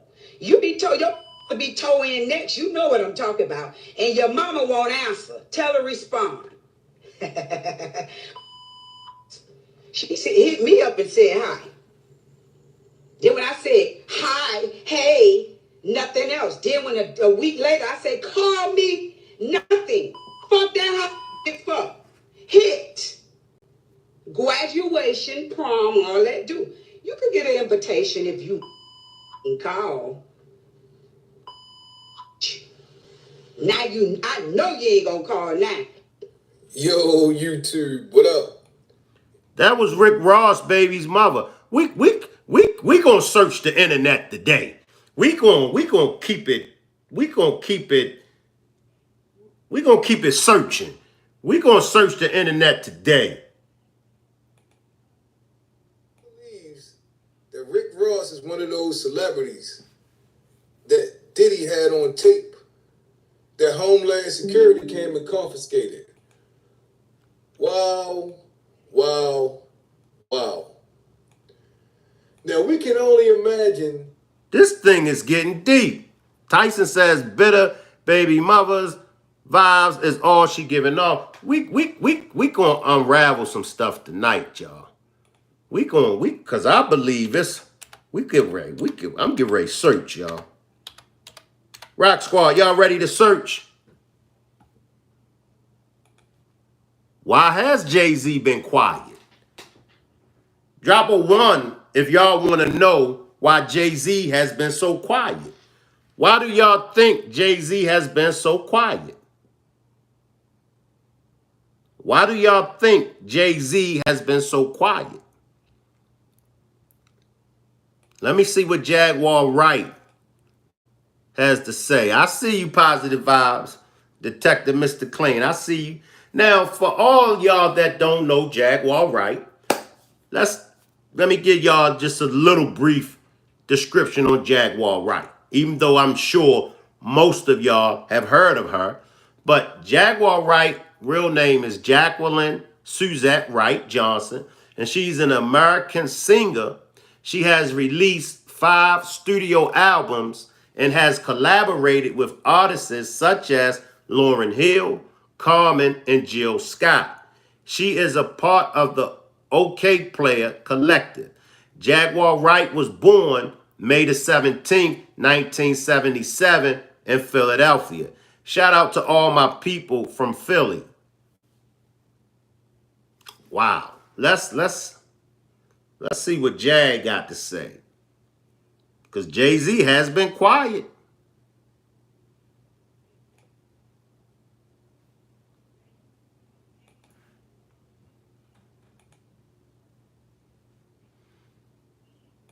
Let's see what Jag got to say about Jigga. Drop a 1 if y'all think Jigga got some skeletons in his closet. If he is on those tapes, who knows what they got him doing, right? They could bring him in for questioning. They could bring him in to arrest him. He's not sloppy. Who knows? Working with R. Kelly, and they were making so many records together. The second thing is, you know, they made all those records together. They both, Aaliyah. She single-handedly Puff was the first one putting him in a different compromisable position like, at this point. It was us. Because Jaguar Wright is really having a moment right now because people are finally realizing she's been trying to tell us about these industry moguls for years. Jag is now back at it again. And she's spilling some fresh tea on Jay-Z and all his alleged crimes. Jay's been really quiet after all these accusations about Diddy started flying around, and he probably wants us to forget that Diddy is one of his besties. Just months ago, Diddy said in an interview that Jay-Z is the only person besides his mom who's allowed to call him Sean. Also, when Diddy won, or as some would say, bought the BET Lifetime Achievement Award last year, Jay publicly praised Diddy for being an inspiration and showing everyone you have to have a little bit of crazy to make it in the industry. The whole mantra, can't stop, won't stop, is like, you gotta be relentless. You gotta have a bit of crazy. You can't take no for an answer. You gotta make it happen. He embodies that. A little bit of crazy, huh? I mean, if all those allegations about Diddy are true, it's a whole lot of crazy in his case. Not just crazy, but downright evil and demonic. But get this, according to Jaguar Wright, Jay-Z is no saint either. In fact, she's now claiming that Jay is actually worse than Diddy. The only difference is that Jay moves in silence. Plus, he's got his wife's image to hide behind. So most people have forgotten all about Jay's sketchy past. From his creepy friendship with predator R. Kelly to his own alleged crimes of grooming and exploiting underage women. There's a lot to unpack here, so let's just jump right into it. Tiara Marie, who was signed to Jay-Z's record label when she was 16 years old.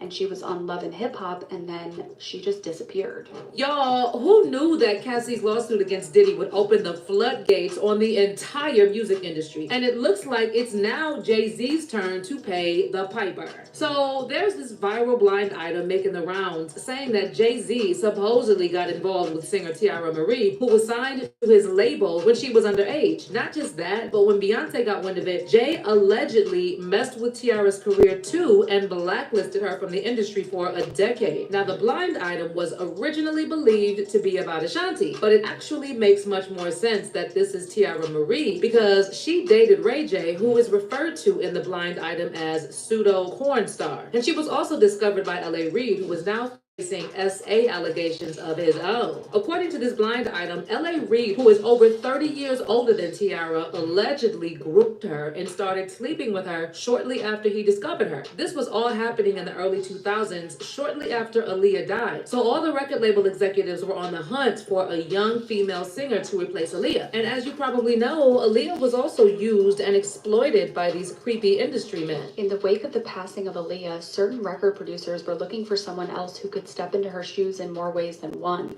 As I have told you before, Aaliyah was SA'd as a minor by several producers and was treated like a piece of meat to be bought and sold by different producers up until the time that she passed away. A couple of years after she passed away, a fairly large record producer started making some calls about a singer he had working out of his studio.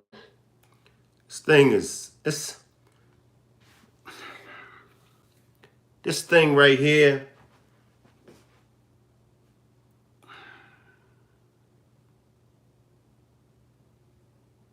the rabbit hole runs deep. He want to erase his history with Foxy Brown and giving her syphilis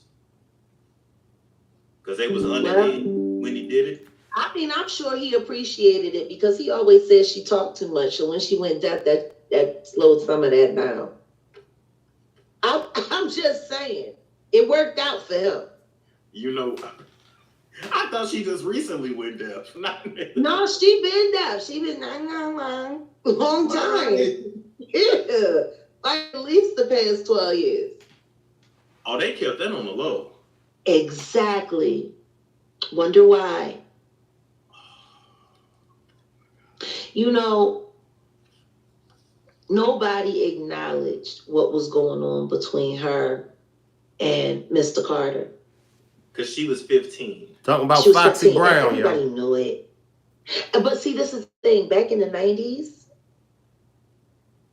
there were a lot of older dudes who slept with younger women. I had a kid at 16 by a man that was 10 years older than me. Damn. And this is true. Blue Devil G says, Shank, you talking 80s stuff going on. This is true now. This is true. Especially before social media. We talking prehistoric time. I call anything before social media prehistoric time. And ladies, y'all can even vouch.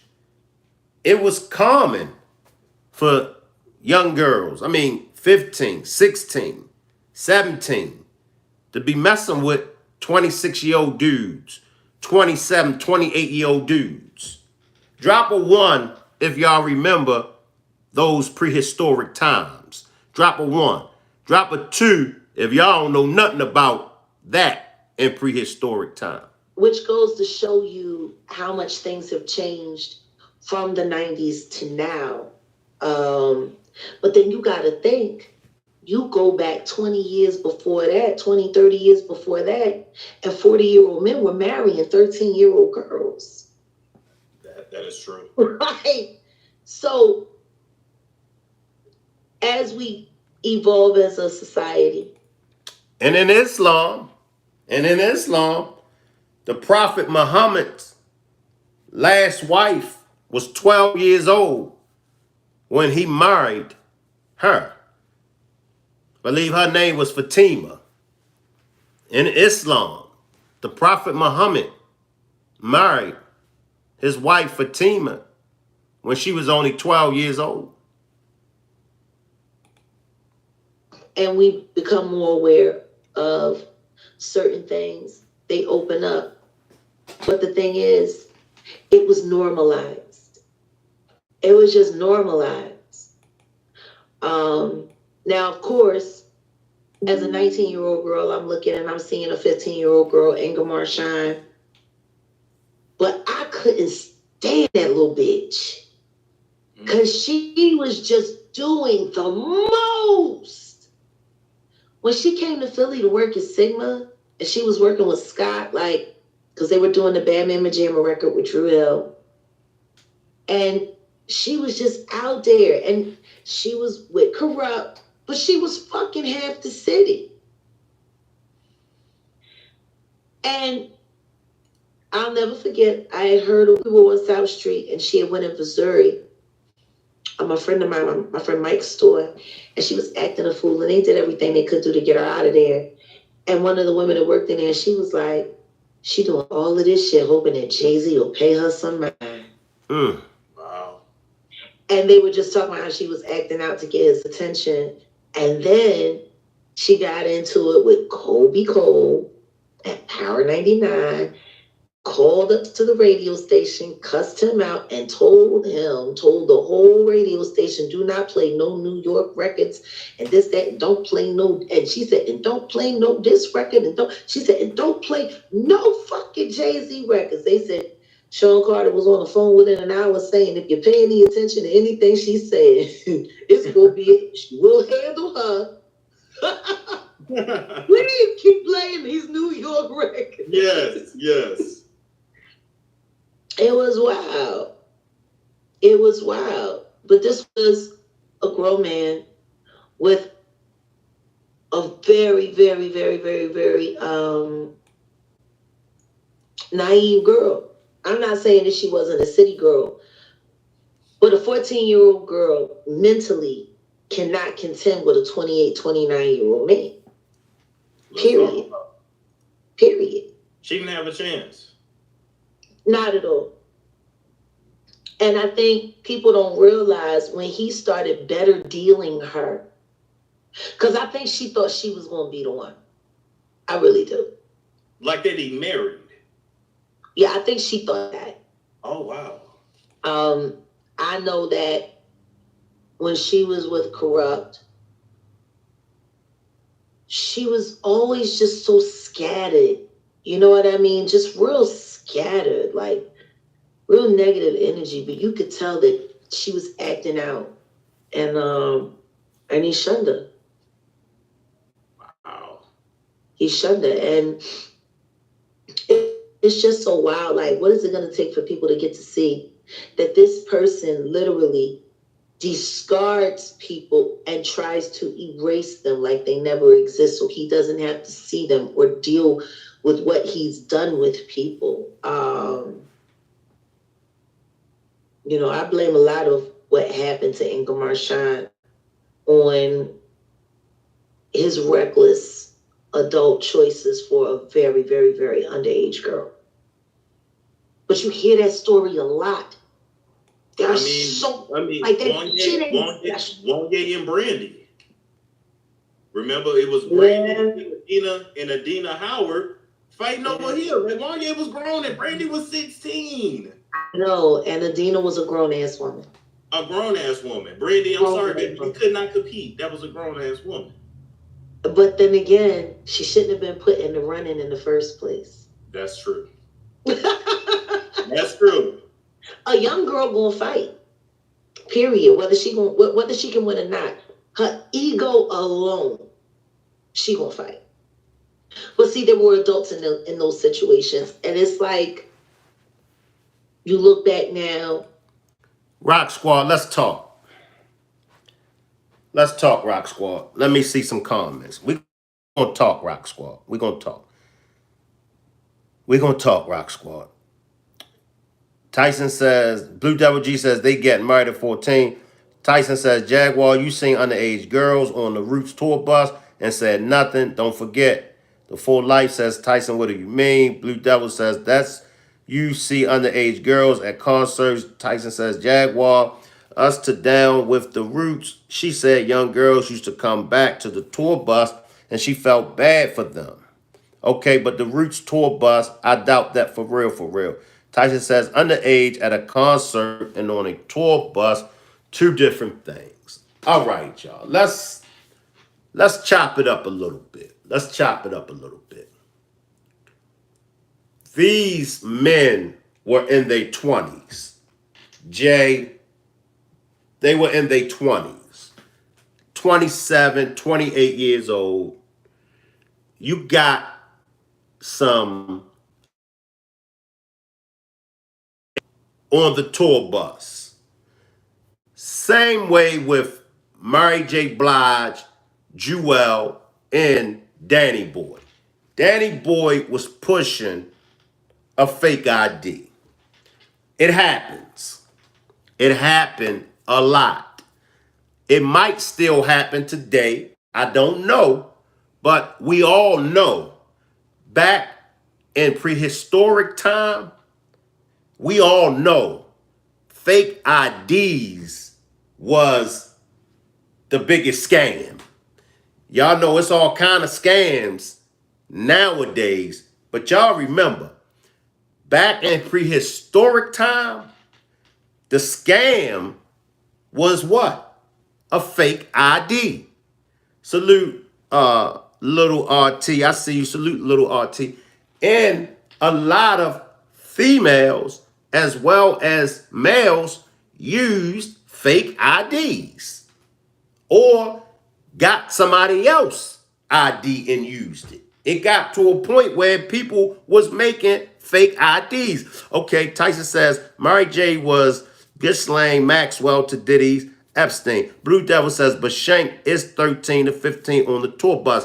And I'm with you, Blue Devil. I'm with you. Now,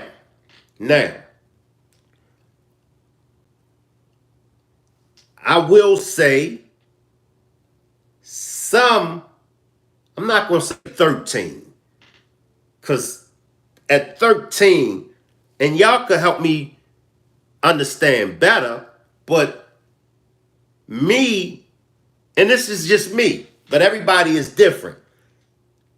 13, they look young.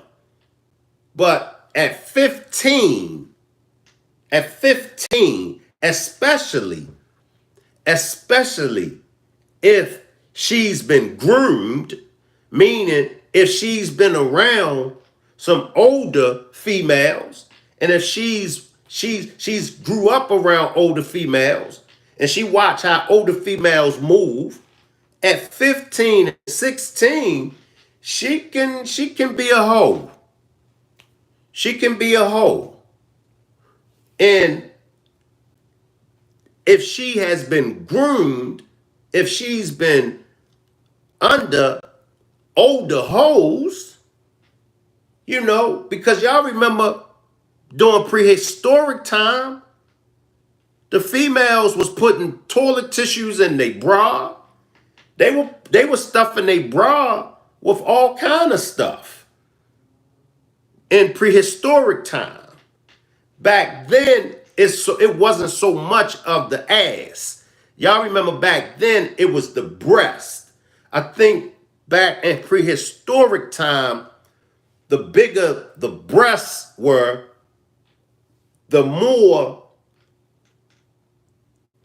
you would assume, or it was more easy for a female with larger breasts to captivate a man's imagination by them breasts and say, well, damn, the breast's big, so she is of age. During prehistoric time, it wasn't the butts. Like today, everybody is ass crazy. No. So it's a strong possibility that these underage females was dressing themselves up to look mature. Now comes the situation as a man. As a man, what do you do in these predicaments as a man? You got a female, she's underage. She ready to go. She ready to go. You in your 20s. You know she got whole potentials. Let's talk game. Let's talk game. Now for everyone that's not game oriented, y'all are welcome to stay and listen, but just bear with me. I'm talking to those that's game oriented. I'm talking to my seasoned vets. Now you got this underage female, right? Now, it's only two things. It's only two things that a man is looking at this underage female, and it's only two things that he's looking at her. Either he gonna get sex from her, or either he gonna manipulate her and get some money off of her. One or the other. One or the other. Now, what do you do?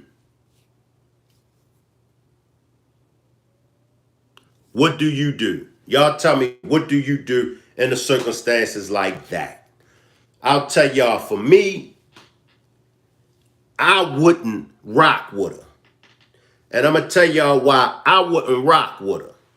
Because I know that this underage female is going to bring me problems. But everybody ain't like me. Now, I've been in a situation where a female had a fake ID. And I guess it was by the will of God that I didn't touch her. But she was underage. She was 16.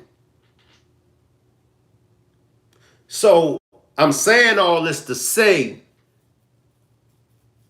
if these females got these fake IDs, who's supposed to take the accountability? Drop a 1. If a female has a fake ID, drop a 1 if you believe that female is supposed to take the accountability. If a female got a fake ID, Drop a 2 if you think the man supposed to take the accountability. Let's find out before I move on to some more from Jaguar Wright. Whose fault is it? Who should take the accountability? She got a fake ID. She know what she doing. She just as guilty as my man is. Or should my man be careful enough to know whether or not he's dealing with an underage female? Let me know, Rock Squad. Let me know what y'all think. Let me know what y'all think. Because in my opinion, I think that's critical. That's critical because some females, not all, but some females get with older men. And some females get with older men because of abandonments from their fathers. They suffer, they have daddy issues. Some underage females get with older men because some females have been sexually molested by uncles, by cousins. So where does the line of accountability gets drawn? Do we hold these underage females accountable? Is what I'm asking. Or do we give them a pass and say, well, they are just kids. They don't know no better, and hold the men accountable? But if we're going to say that the underage females don't know no better, they must know something for them to get a fake ID or for them to lie about their age. I want to know. I want to know because I do want the accountability part to take place. But that accountability has to be shifted, or the accountability has to be to the right person. Come on, y'all, drop a 1, drop a 2. Because I was one of those grown as shit young girls. I was. Now that's Jaguar Wright saying she was one of those grown ass girls. Come on, ladies. Come on, ladies. A lot of y'all were grown ass, hot in the ass when y'all was 13, 14, 15, and 16. Let's be honest, ladies. I'm not asking y'all to give me your life story. I'm just trying to get us to see exactly where did we go wrong. Can we put it all on these men? Is what I'm asking. Can we put it all on these men? I still go back to the R. Kelly situation. R. Kelly was accused of urinating on a 15-year-old female and having sex with that 15-year-old female on video. Why did the uncles and why did them grown women still go to be a part of R. Kelly, whatever he had going on, after they knew about that videotape of R. Kelly and that 15-year-old girl? Why did the uncles, why did the parents? Accountability is what I'm leaning towards. I never lied and said that I wasn't. I would have had to have been. I was a mother at 16. Stop right there. Jaguar Wright says she was a mother at 16. Somebody talk to me. Y'all ain't talking to me. I don't see no ones. I don't see no twos. I need y'all to talk to me. But when I look now as an adult, you see how unfair it is. Absolutely. You know, it's just clear. It's just clear how unfair it is. But look how young she looks. She looks like a baby. I know. You know, look the pictures with Diddy and Cassie. Oh God. Let's okay. Before we and I'm gonna keep it 100 with y'all. And remember, y'all, I got to speak this way because this is the audience that needs to hear this. Well, everybody need to hear it, but I got to speak this way. Man, them females that be looking so innocent, and man, they be the main females that take dick all over the. Y'all know what I'm talking about. So don't get it twisted. Oh, she looks so innocent. Yeah, but she be the main one that pop more coochie than them females used to pop at a Luke Skywalker 2 Live Crew concert. Let's get real, y'all. Let's get real. I'm going to we gonna keep going, y'all. We gonna keep going. We gonna keep going. I'm on one tonight, and y'all know how I get when I'm on one. I'm on one tonight. Nobody don't want to talk to me in the chat. Now watch when I start running the audio, everybody want to talk to me. You might remember me. And I just got finished doing another interview with real life street stars. It was awesome. So subscribe and keep coming back, even for other people than me. They got dope people. Yeah. Real life. I can't run nobody else's music.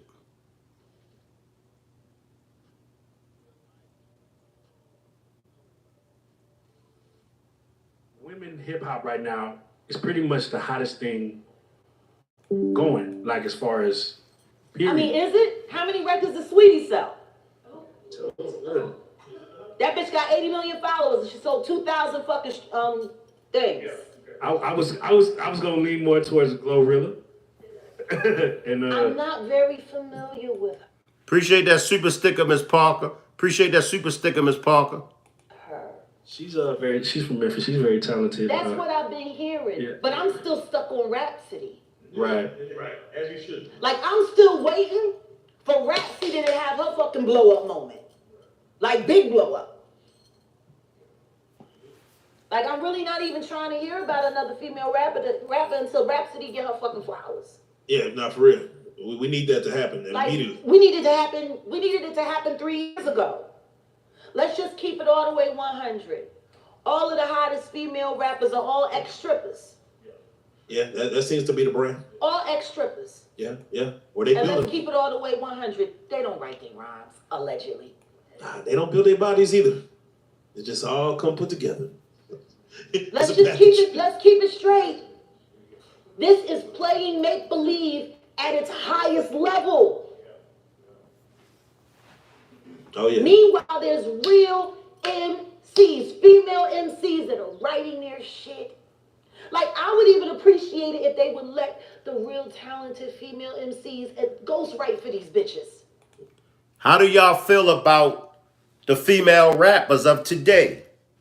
Do y'all feel like the female rappers of today are garbage? Do you feel like they got bars? Do you feel like they got lyrics? Appreciate that super sticker, Miss Parker. Or do you feel like the female rappers of today are nothing but a bunch of ex-strippers that can't rap? What do y'all think? Talk to me. Do you think the female rappers of today got bars, got skills, got lyrics? Or do you think that they are just a bunch of ex-strippers? But the women ain't ghostwriting they shit. It's niggas. Yeah, it's the niggas. Niggas is writing these bitches shit.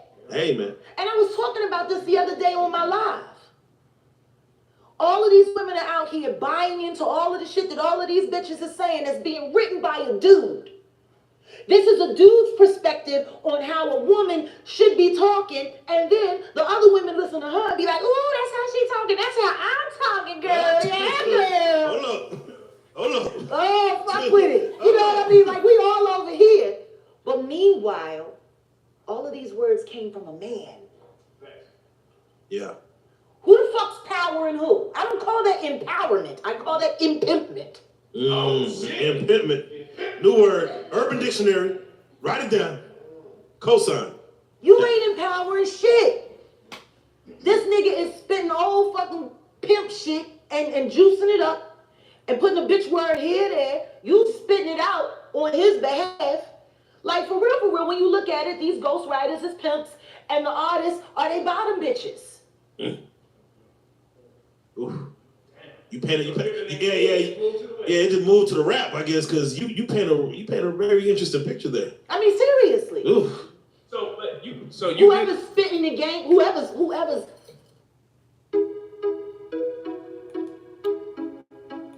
Hate these commercials. running the game. That's a fact. It's a fact. Party. Period. They want them. And they all strippers. Yeah. And all of them are still just trying to be Little Kim. That's a fact. Hey, so I got a question. But see, this is where I beg to differ, y'all. Why was it okay for Little Kim? Why was it okay for Foxy Brown and them? Why was it okay for those rappers to sell sex, use sex to sell records?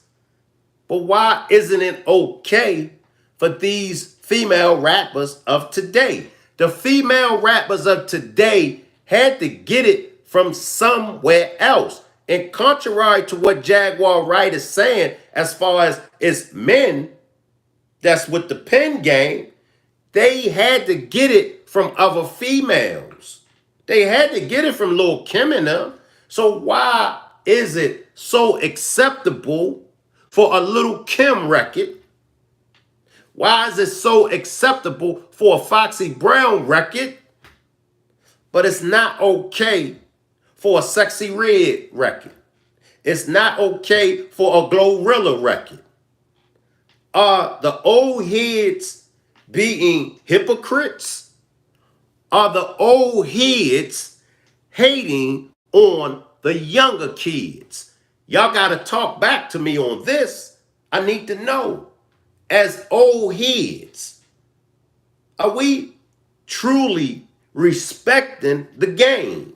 Because we got to remember, as old heads, we was once young heads. We was youngins, hoppers.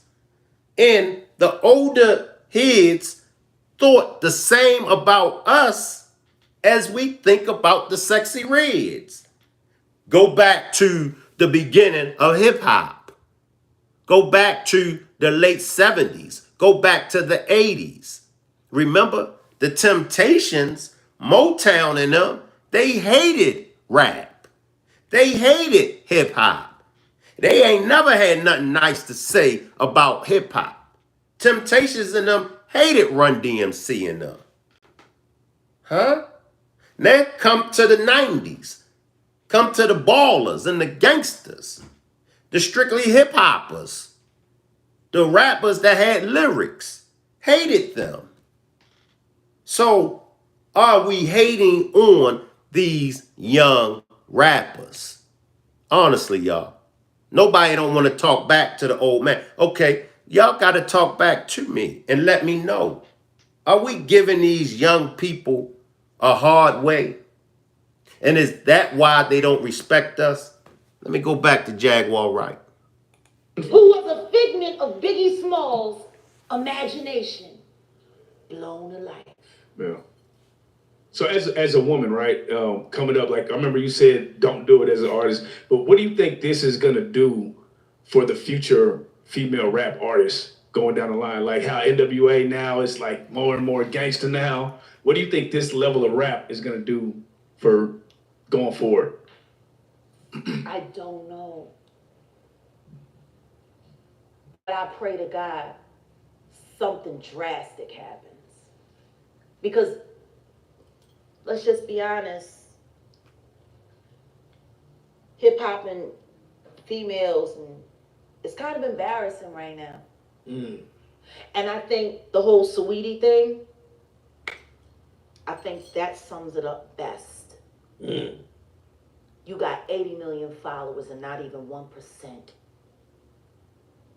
was interested in buying your shit. Does that say something more about the music or the person, do you feel? No. What's the It's industry? just a game. Ah. It's just a game. You got, how many followers she got?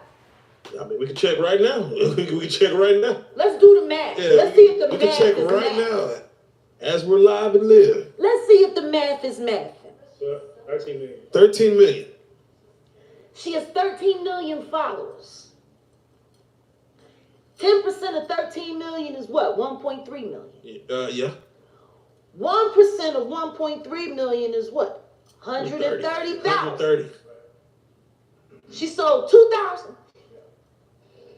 So you in the next, wait a minute. So she got 1%. 1% is 130,000. Yeah. So it's like, So she almost in the, like she negative. yeah, she's like 1/10%. Yeah. That's. So back in the No, she got a blue check. yeah, she got a blue chip. What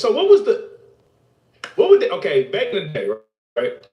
I feel like y'all sold more records.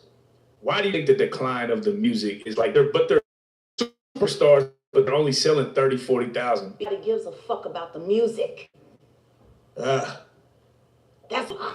Yeah. Are you trending on TMZ? That's what I hear. That's what makes me want to buy an album. What's the juice? So I can relate to it. Nobody gives a fuck. Listen to me. Even when you look at this bullshit, like even with the whole, with Jennifer Huff and the Nicki Minaj issues, and then Nicki Minaj and Cardi B and all of this shit in the midst of it all.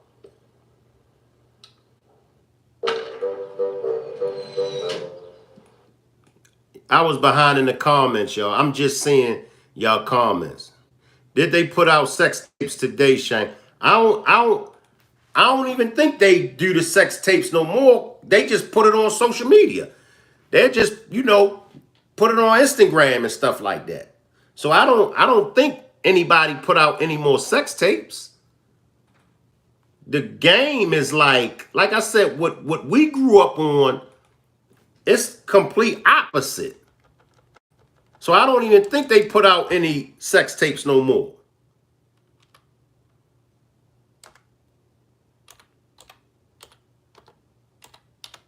But that's a good question. That's a good question, Blue Devil G.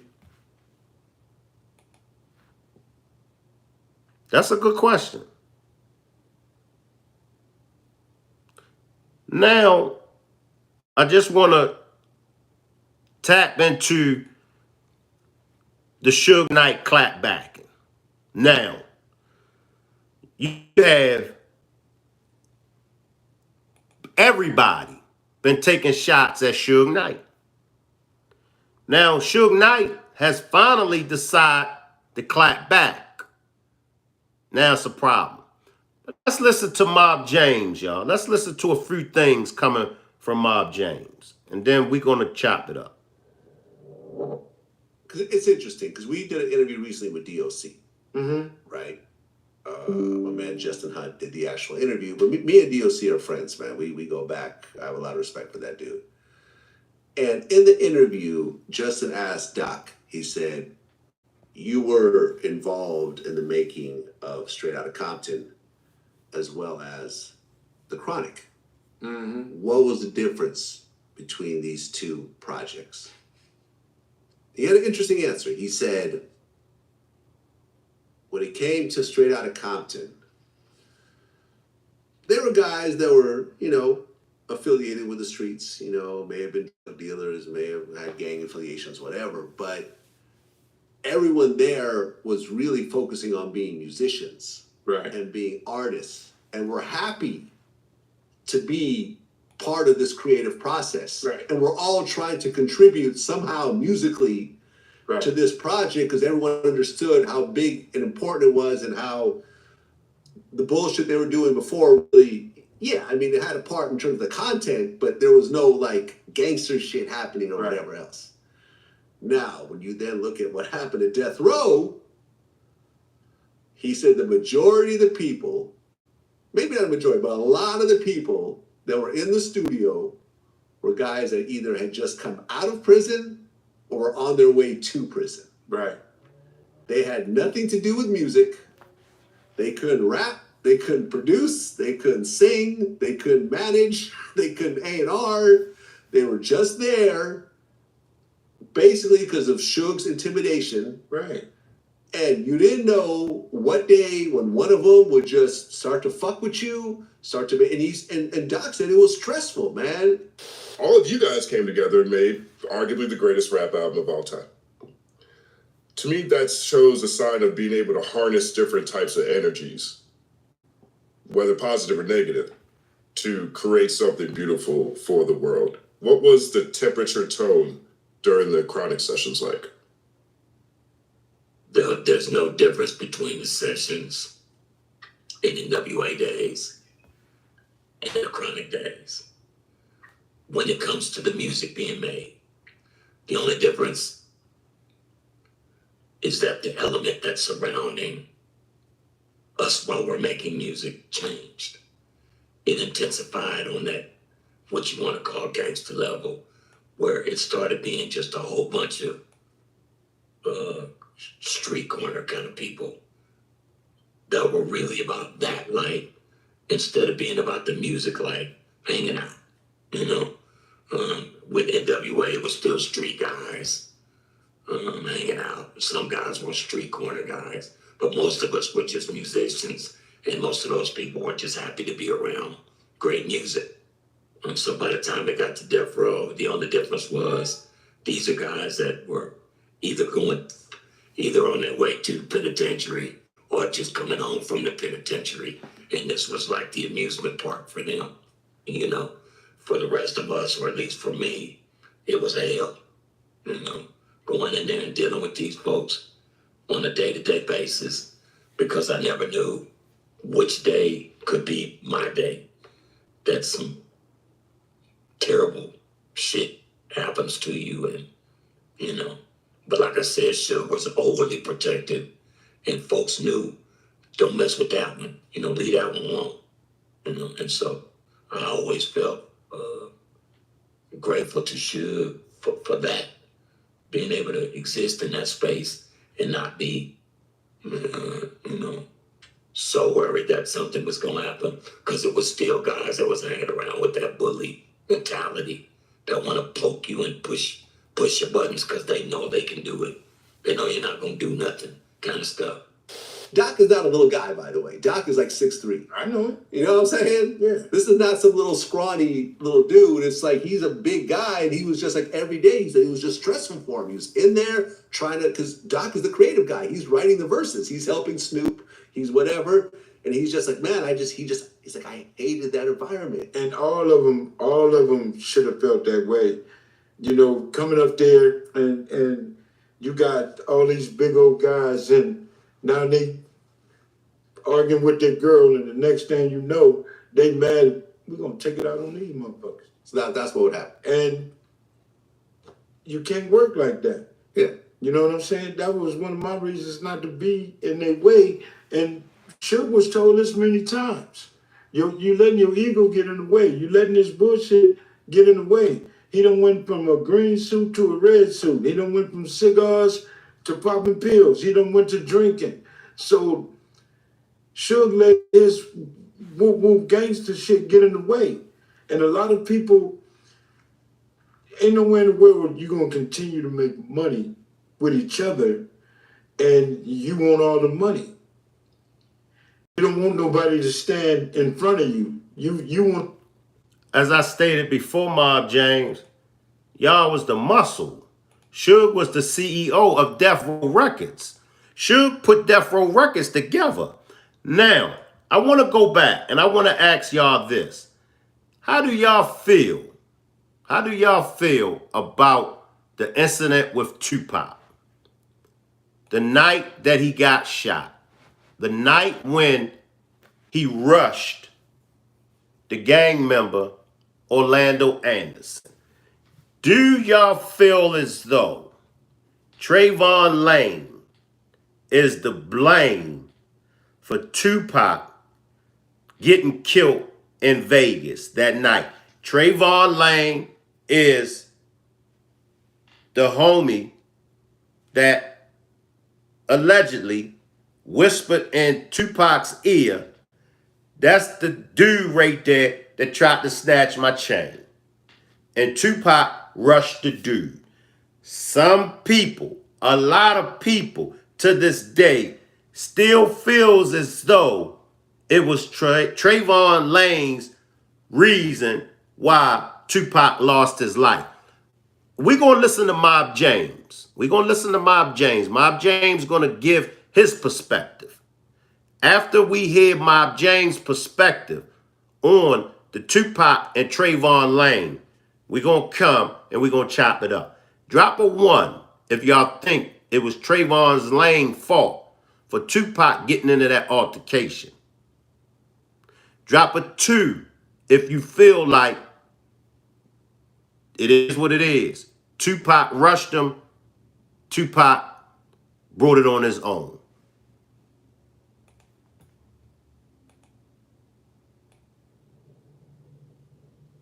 The Lakewood Mall chain incident. What exactly did you hear in regards to that incident? Because if I'm not mistaken, you wasn't there, right? No, I wasn't there. But Trayvon came to the hood telling the story of what happened. You know what I'm saying? Pissed a lot of the homies off because, you know, Southside right around the corner from us. So if these cats getting down like that, then shit, let's bring it to them. So it kind of pissed everybody off. The main thing was, did he get your chain? No, he didn't get the chain. But so for those that have believed that they snatched the chain, for those that's under the impression that Southside snatched the Death Row chain, they never got the chain from Trayvon Lane. It was Trayvon Lane,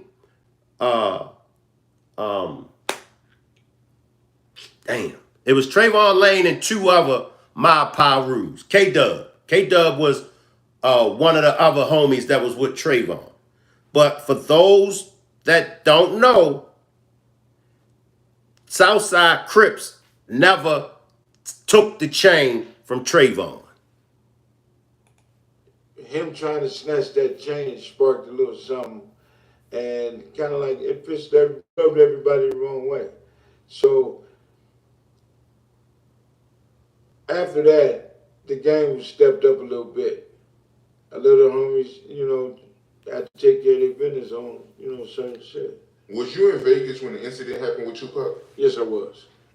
What exactly happened? Well, a few days prior to going to Vegas for the fights and the event that we had for 662, rumors started circulating that the Southsides was telling everybody they was coming to Vegas and they coming to 662. So we got prepared for that. We all got to Vegas that weekend. I was in charge of 662.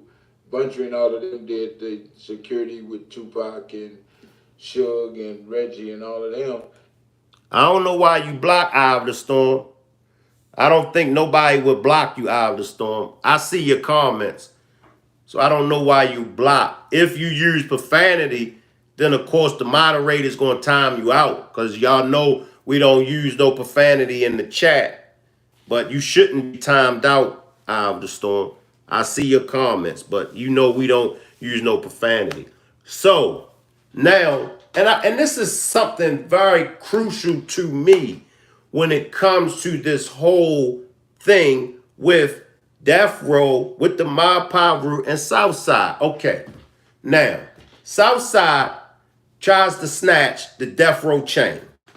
from Trayvon. Got Trayvon, K-Dub, and another homie at the Lakeside Mall. All right, they do what they do. They get the chain.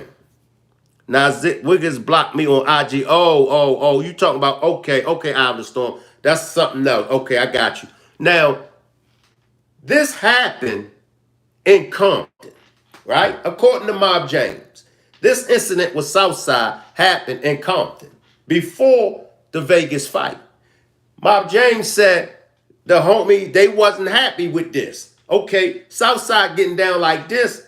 Allegedly, P. Diddy put the bounty on the death row chains. Allegedly. All right? Allegedly. P. Diddy put the bounty, a $10,000 bounty on the death row chain. Now, Southside get at death row. Southside get at my Paru. No Tupac. Pop ain't around. Now, the homies don't like this. Now, why didn't the homies retaliate? Like Mob James said, shit, they right around the corner from us. They ain't that far from us. So why didn't y'all take it to Southside? All right? Now, they got word, Southside coming to 662. All right? Southside going to be in Vegas. Make this make sense. You got Orlando Anderson, a known hitter. He's the one that tried to snatch Trayvon's chain. He just happened to be in Vegas, in the casino, all by himself. Okay? Keep that in mind. All by himself. He get rushed by about 8, 9 My Paru members, along with Pop. Keep that in mind. But let's listen, y'all. So my whole thing was to make sure everything was copacetic until they got back there. So Kippy Dinham came through, pulled up in the front, and I had alerted everybody that the Southsides are here. Knowing that it wasn't finna happen right there, was too many police out there. Kippy D tell a different story that they went to the back parking lot and posted up at the back parking lot and watched everything and this and that. Bullshit. If I spotted him sitting outside in front of 662, I'd have seen him in the parking lot. And I damn sure would have not said anything or did anything if I'd have seen him sitting there in that car. So the situation happened with the fights and all of this shit,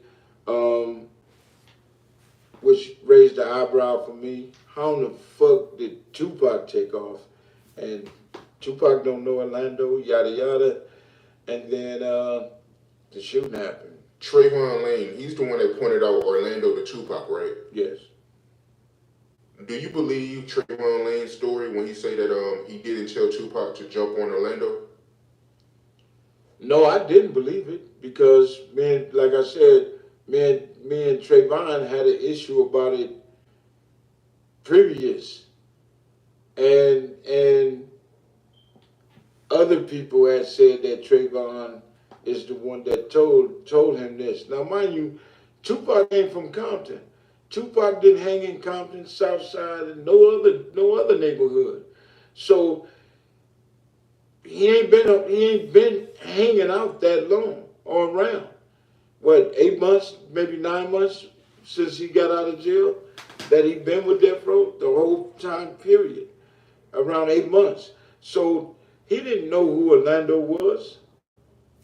He didn't know that guy from jack shit. Bunch of them didn't know what the dude looked like either. So he's the only one. That's what I question. He said Buntry didn't know what Orlando looked like. But y'all all live in Compton. And you and Buntry was messing with some female that's over on Southside.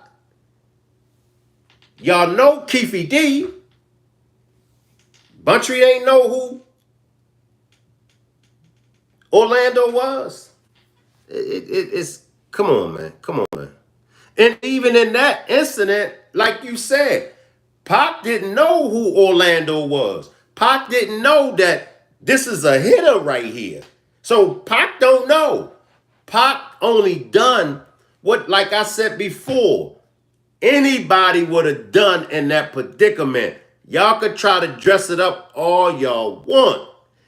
If y'all rolling like that, if it's 8 or 9 and y'all deep, and somebody says, yo, that go whoop-de-woo over there that tried to snatch my chain. Y'all gonna be on it. It could have been Busta Rhymes. It could have been any other rapper. Y'all gonna be on it. But listen, y'all, listen. Just listen to Mob James. Because he had that altercation in the mall that knew Orlando. He the only one that, out of all of them that knew him. So Tupac didn't just run up on a random motherfucker and take off. Trayvon told him. Period, point blank. Just look at it like this. Plain and simple. Tupac ain't from Compton. Tupac was not familiar with gang members from any other neighborhood but the ones that he was fucking with that claimed the mob, right? So all the way up until that night, Tupac don't have no clue of what Orlando Anderson is. He don't know, he can't put a name and a face together. He had to be told that this individual is that person. But in Neckbone them, our age group is totally different from theirs. So these youngsters, the majority, I wouldn't have knew who he was if it wasn't for my daughter's mother, Pam, from Southside. Feel me? So nobody know who Orlando is but Trayvon. That was in that entourage. He the only one that knew who that little cat was. And he only knew of him from the fight at the mall. So when he whispered to Tupac, Tupac took it upon himself to take off on Orlando. That wasn't Tupac's fight. That fight was for the homies. That fight was for Trayvon. Trayvon should have fought Orlando because of what Orlando did to him at the mall. That falls on the big homies. That falls on the Neckbone. That falls on the Buntry and them. That was there. The big homies was there. So you can't put that on Suge. You got to put that on the homies. The big homies was supposed to grab Pac and say, no, Pac. No, because that's proper protocol. One of y'all homies was supposed to grab Pac, not Suge. But he didn't do that. He went and called on Tupac to do it.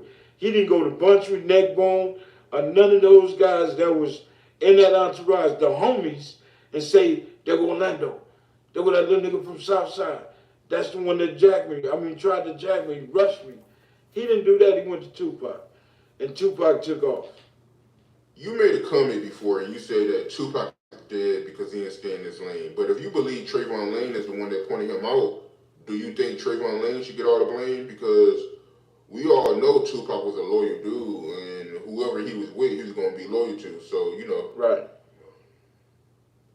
Well,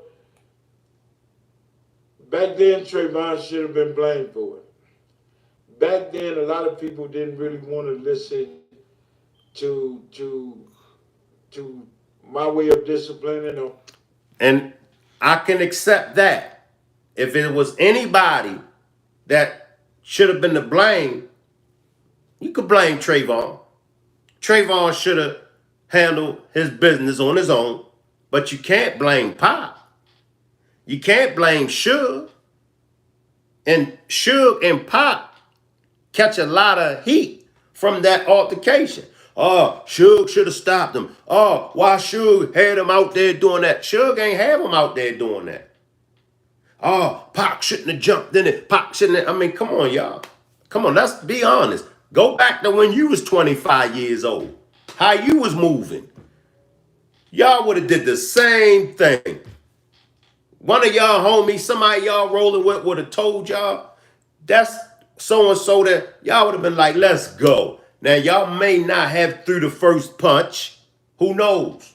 But you got to remember, Tupac was already trained to go. He was already moving like that. You do something to one of his homies, he's on it. That's how he ended up shooting the 2 undercover police officers in Atlanta. They wasn't even, the dude who he took up for wasn't even his homies. Pac didn't even know them. But because of the undercover police officers was beating the dude's ass, Pac pulled out the joint and fired on him. That's just the type of person Pac was. If you was with him, he with you. Come on, y'all. Or explaining certain things. They only understanding the shit today because I seen the shit clear. Just how I explained it to you is how I tried to explain to them way back then when it happened. But my drinking alcohol back then overweighed my voice, overweighed everything, my opinion, the whole nine. And a lot of homies didn't pay attention and thought that I was on some regular shit. You know what I'm saying? So, you know, even Buntry, you know, it's like, Mom, you gotta stop drinking. You drinking too much, you tripping. But I seen the shit happening. And I told him that, you know, about Trey. But, you know, everybody felt that let's not point the blame and this and that shit happened. If you blame Trayvon, you gotta blame everybody else. Yeah, man, that was always my issue when it came to the Vegas incident with Trayvon Lane. I don't know if he's telling the truth or not, but even if he did tell Tupac to jump on Orlando, it's not like he's going to admit it because he knows he's going to get backlash and people going to blame him for Tupac's death. Now, Mob James do have a point. He do have a point. Now, if you a gangbanger, you got to be about your work. If somebody get at you, you got to even if you ain't a gangbanger. But definitely if you claiming that, because that comes with the territory. If somebody get at you, then you got to get back at them. You got to get back at them. So I get some of what Mob James is saying. Don't get me wrong. And Mob James, if you watching, I get what you saying. I get what you saying. See, that's why you hold court. He don't have to admit it. The proof is in the pudding. He don't have to admit that he said or whispered to Tupac. The proof is in the pudding.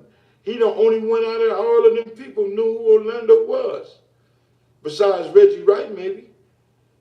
And that's from working the streets, being a police officer. But nobody else knew Orlando but Trayvon Lane.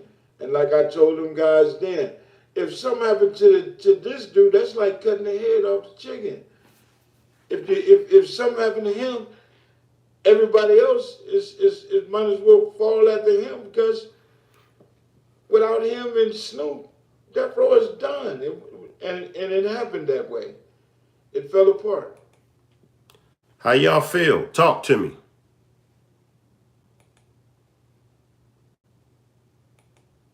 Talk to me, y'all. How y'all feel? How do y'all feel about the Mary J. Blige sleeping with Danny Boy? How do y'all feel about the Jaguar Wright exposing Jay-Z? How do y'all feel about the Mob James, the Tupac and all of that? How do y'all feel? I feel like when it comes to Mary J., Sofari says that's crazy. I feel like when it comes to Mary J. Blige, it's a possibility that Mary J. didn't know Danny Boy was 15 or 16. But it's a possibility that she did know. I mean, it's a possibility. But as Jewel said, Danny Boy was using a fake ID. So how do y'all feel about that? Selfie says, I believe Jaguar was always speaking the truth. One thing about Jaguar, what'd she say? She said, if I'm lying, tell them to sue me. That's defamation of character. If it's a lie, anytime someone lies on your character, that's defamation of character. 80s Baby says, Mary J needs to go down. Her behind knew he was underage. She needs to go to jail. I mean, I get it, but I don't get it. Like, let's take Mary J. Now, according to Danny Boy, it happened during the time Mary J was with Casey. Now, I get it. They had their problems. But the people, and I guess everybody been down that road before, but the people that they be cheating with, like, Sophie says, that's just underage. Like,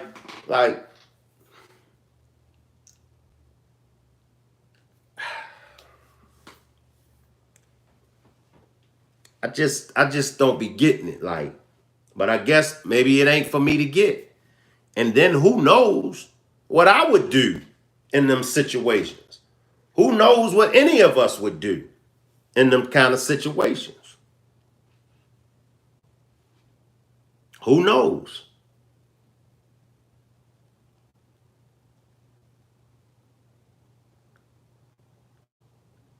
Who knows?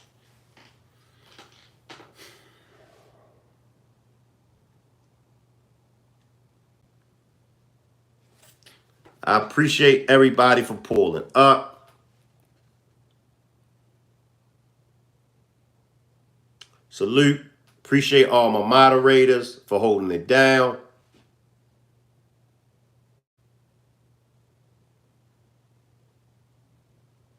The Full Life says, Danny Boy feels like he should have gotten more out of his work and music. Correct.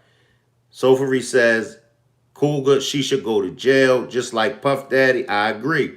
80s Baby says, Jaguar been telling the truth for the longest. The people she telling on didn't think anyone was listening to her. They do the crime. They need to do the time. I agree. Because like I said, Jaguar, y'all remember, she came out years ago. And as it played out, she wasn't lying. As it plays out, she wasn't lying. Sophie says, I always believe Jaguar. She always back it up by saying, sue me.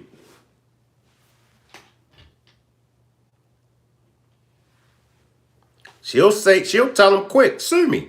If I'm lying, sue me.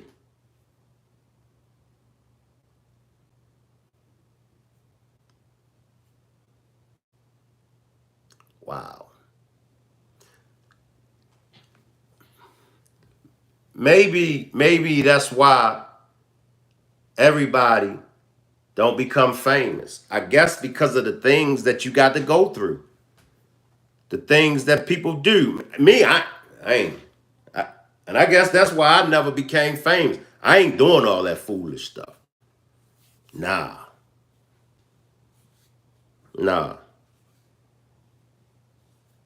So maybe that's why.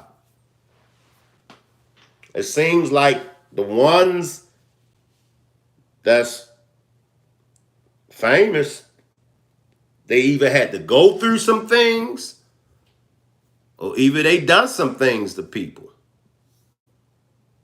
I'm good. You hear me? I'm good. And I'm sure most of y'all feel the same way.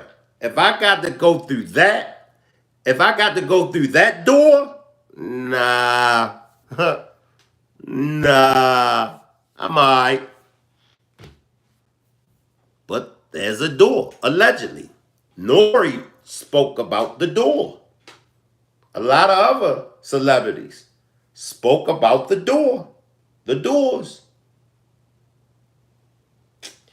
So, once again, I appreciate everybody for pulling up, and I'll see everybody on the next demonstration.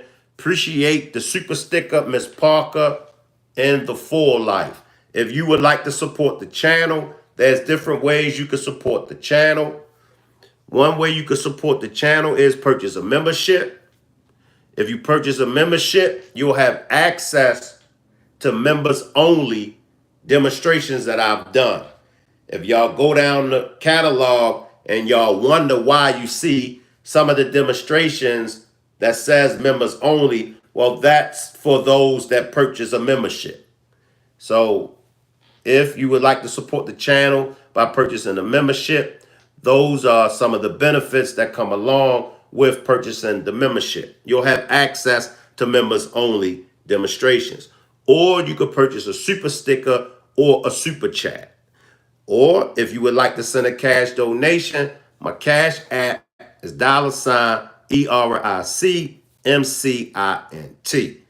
Salute everybody, and I'll see everybody on the next demonstration.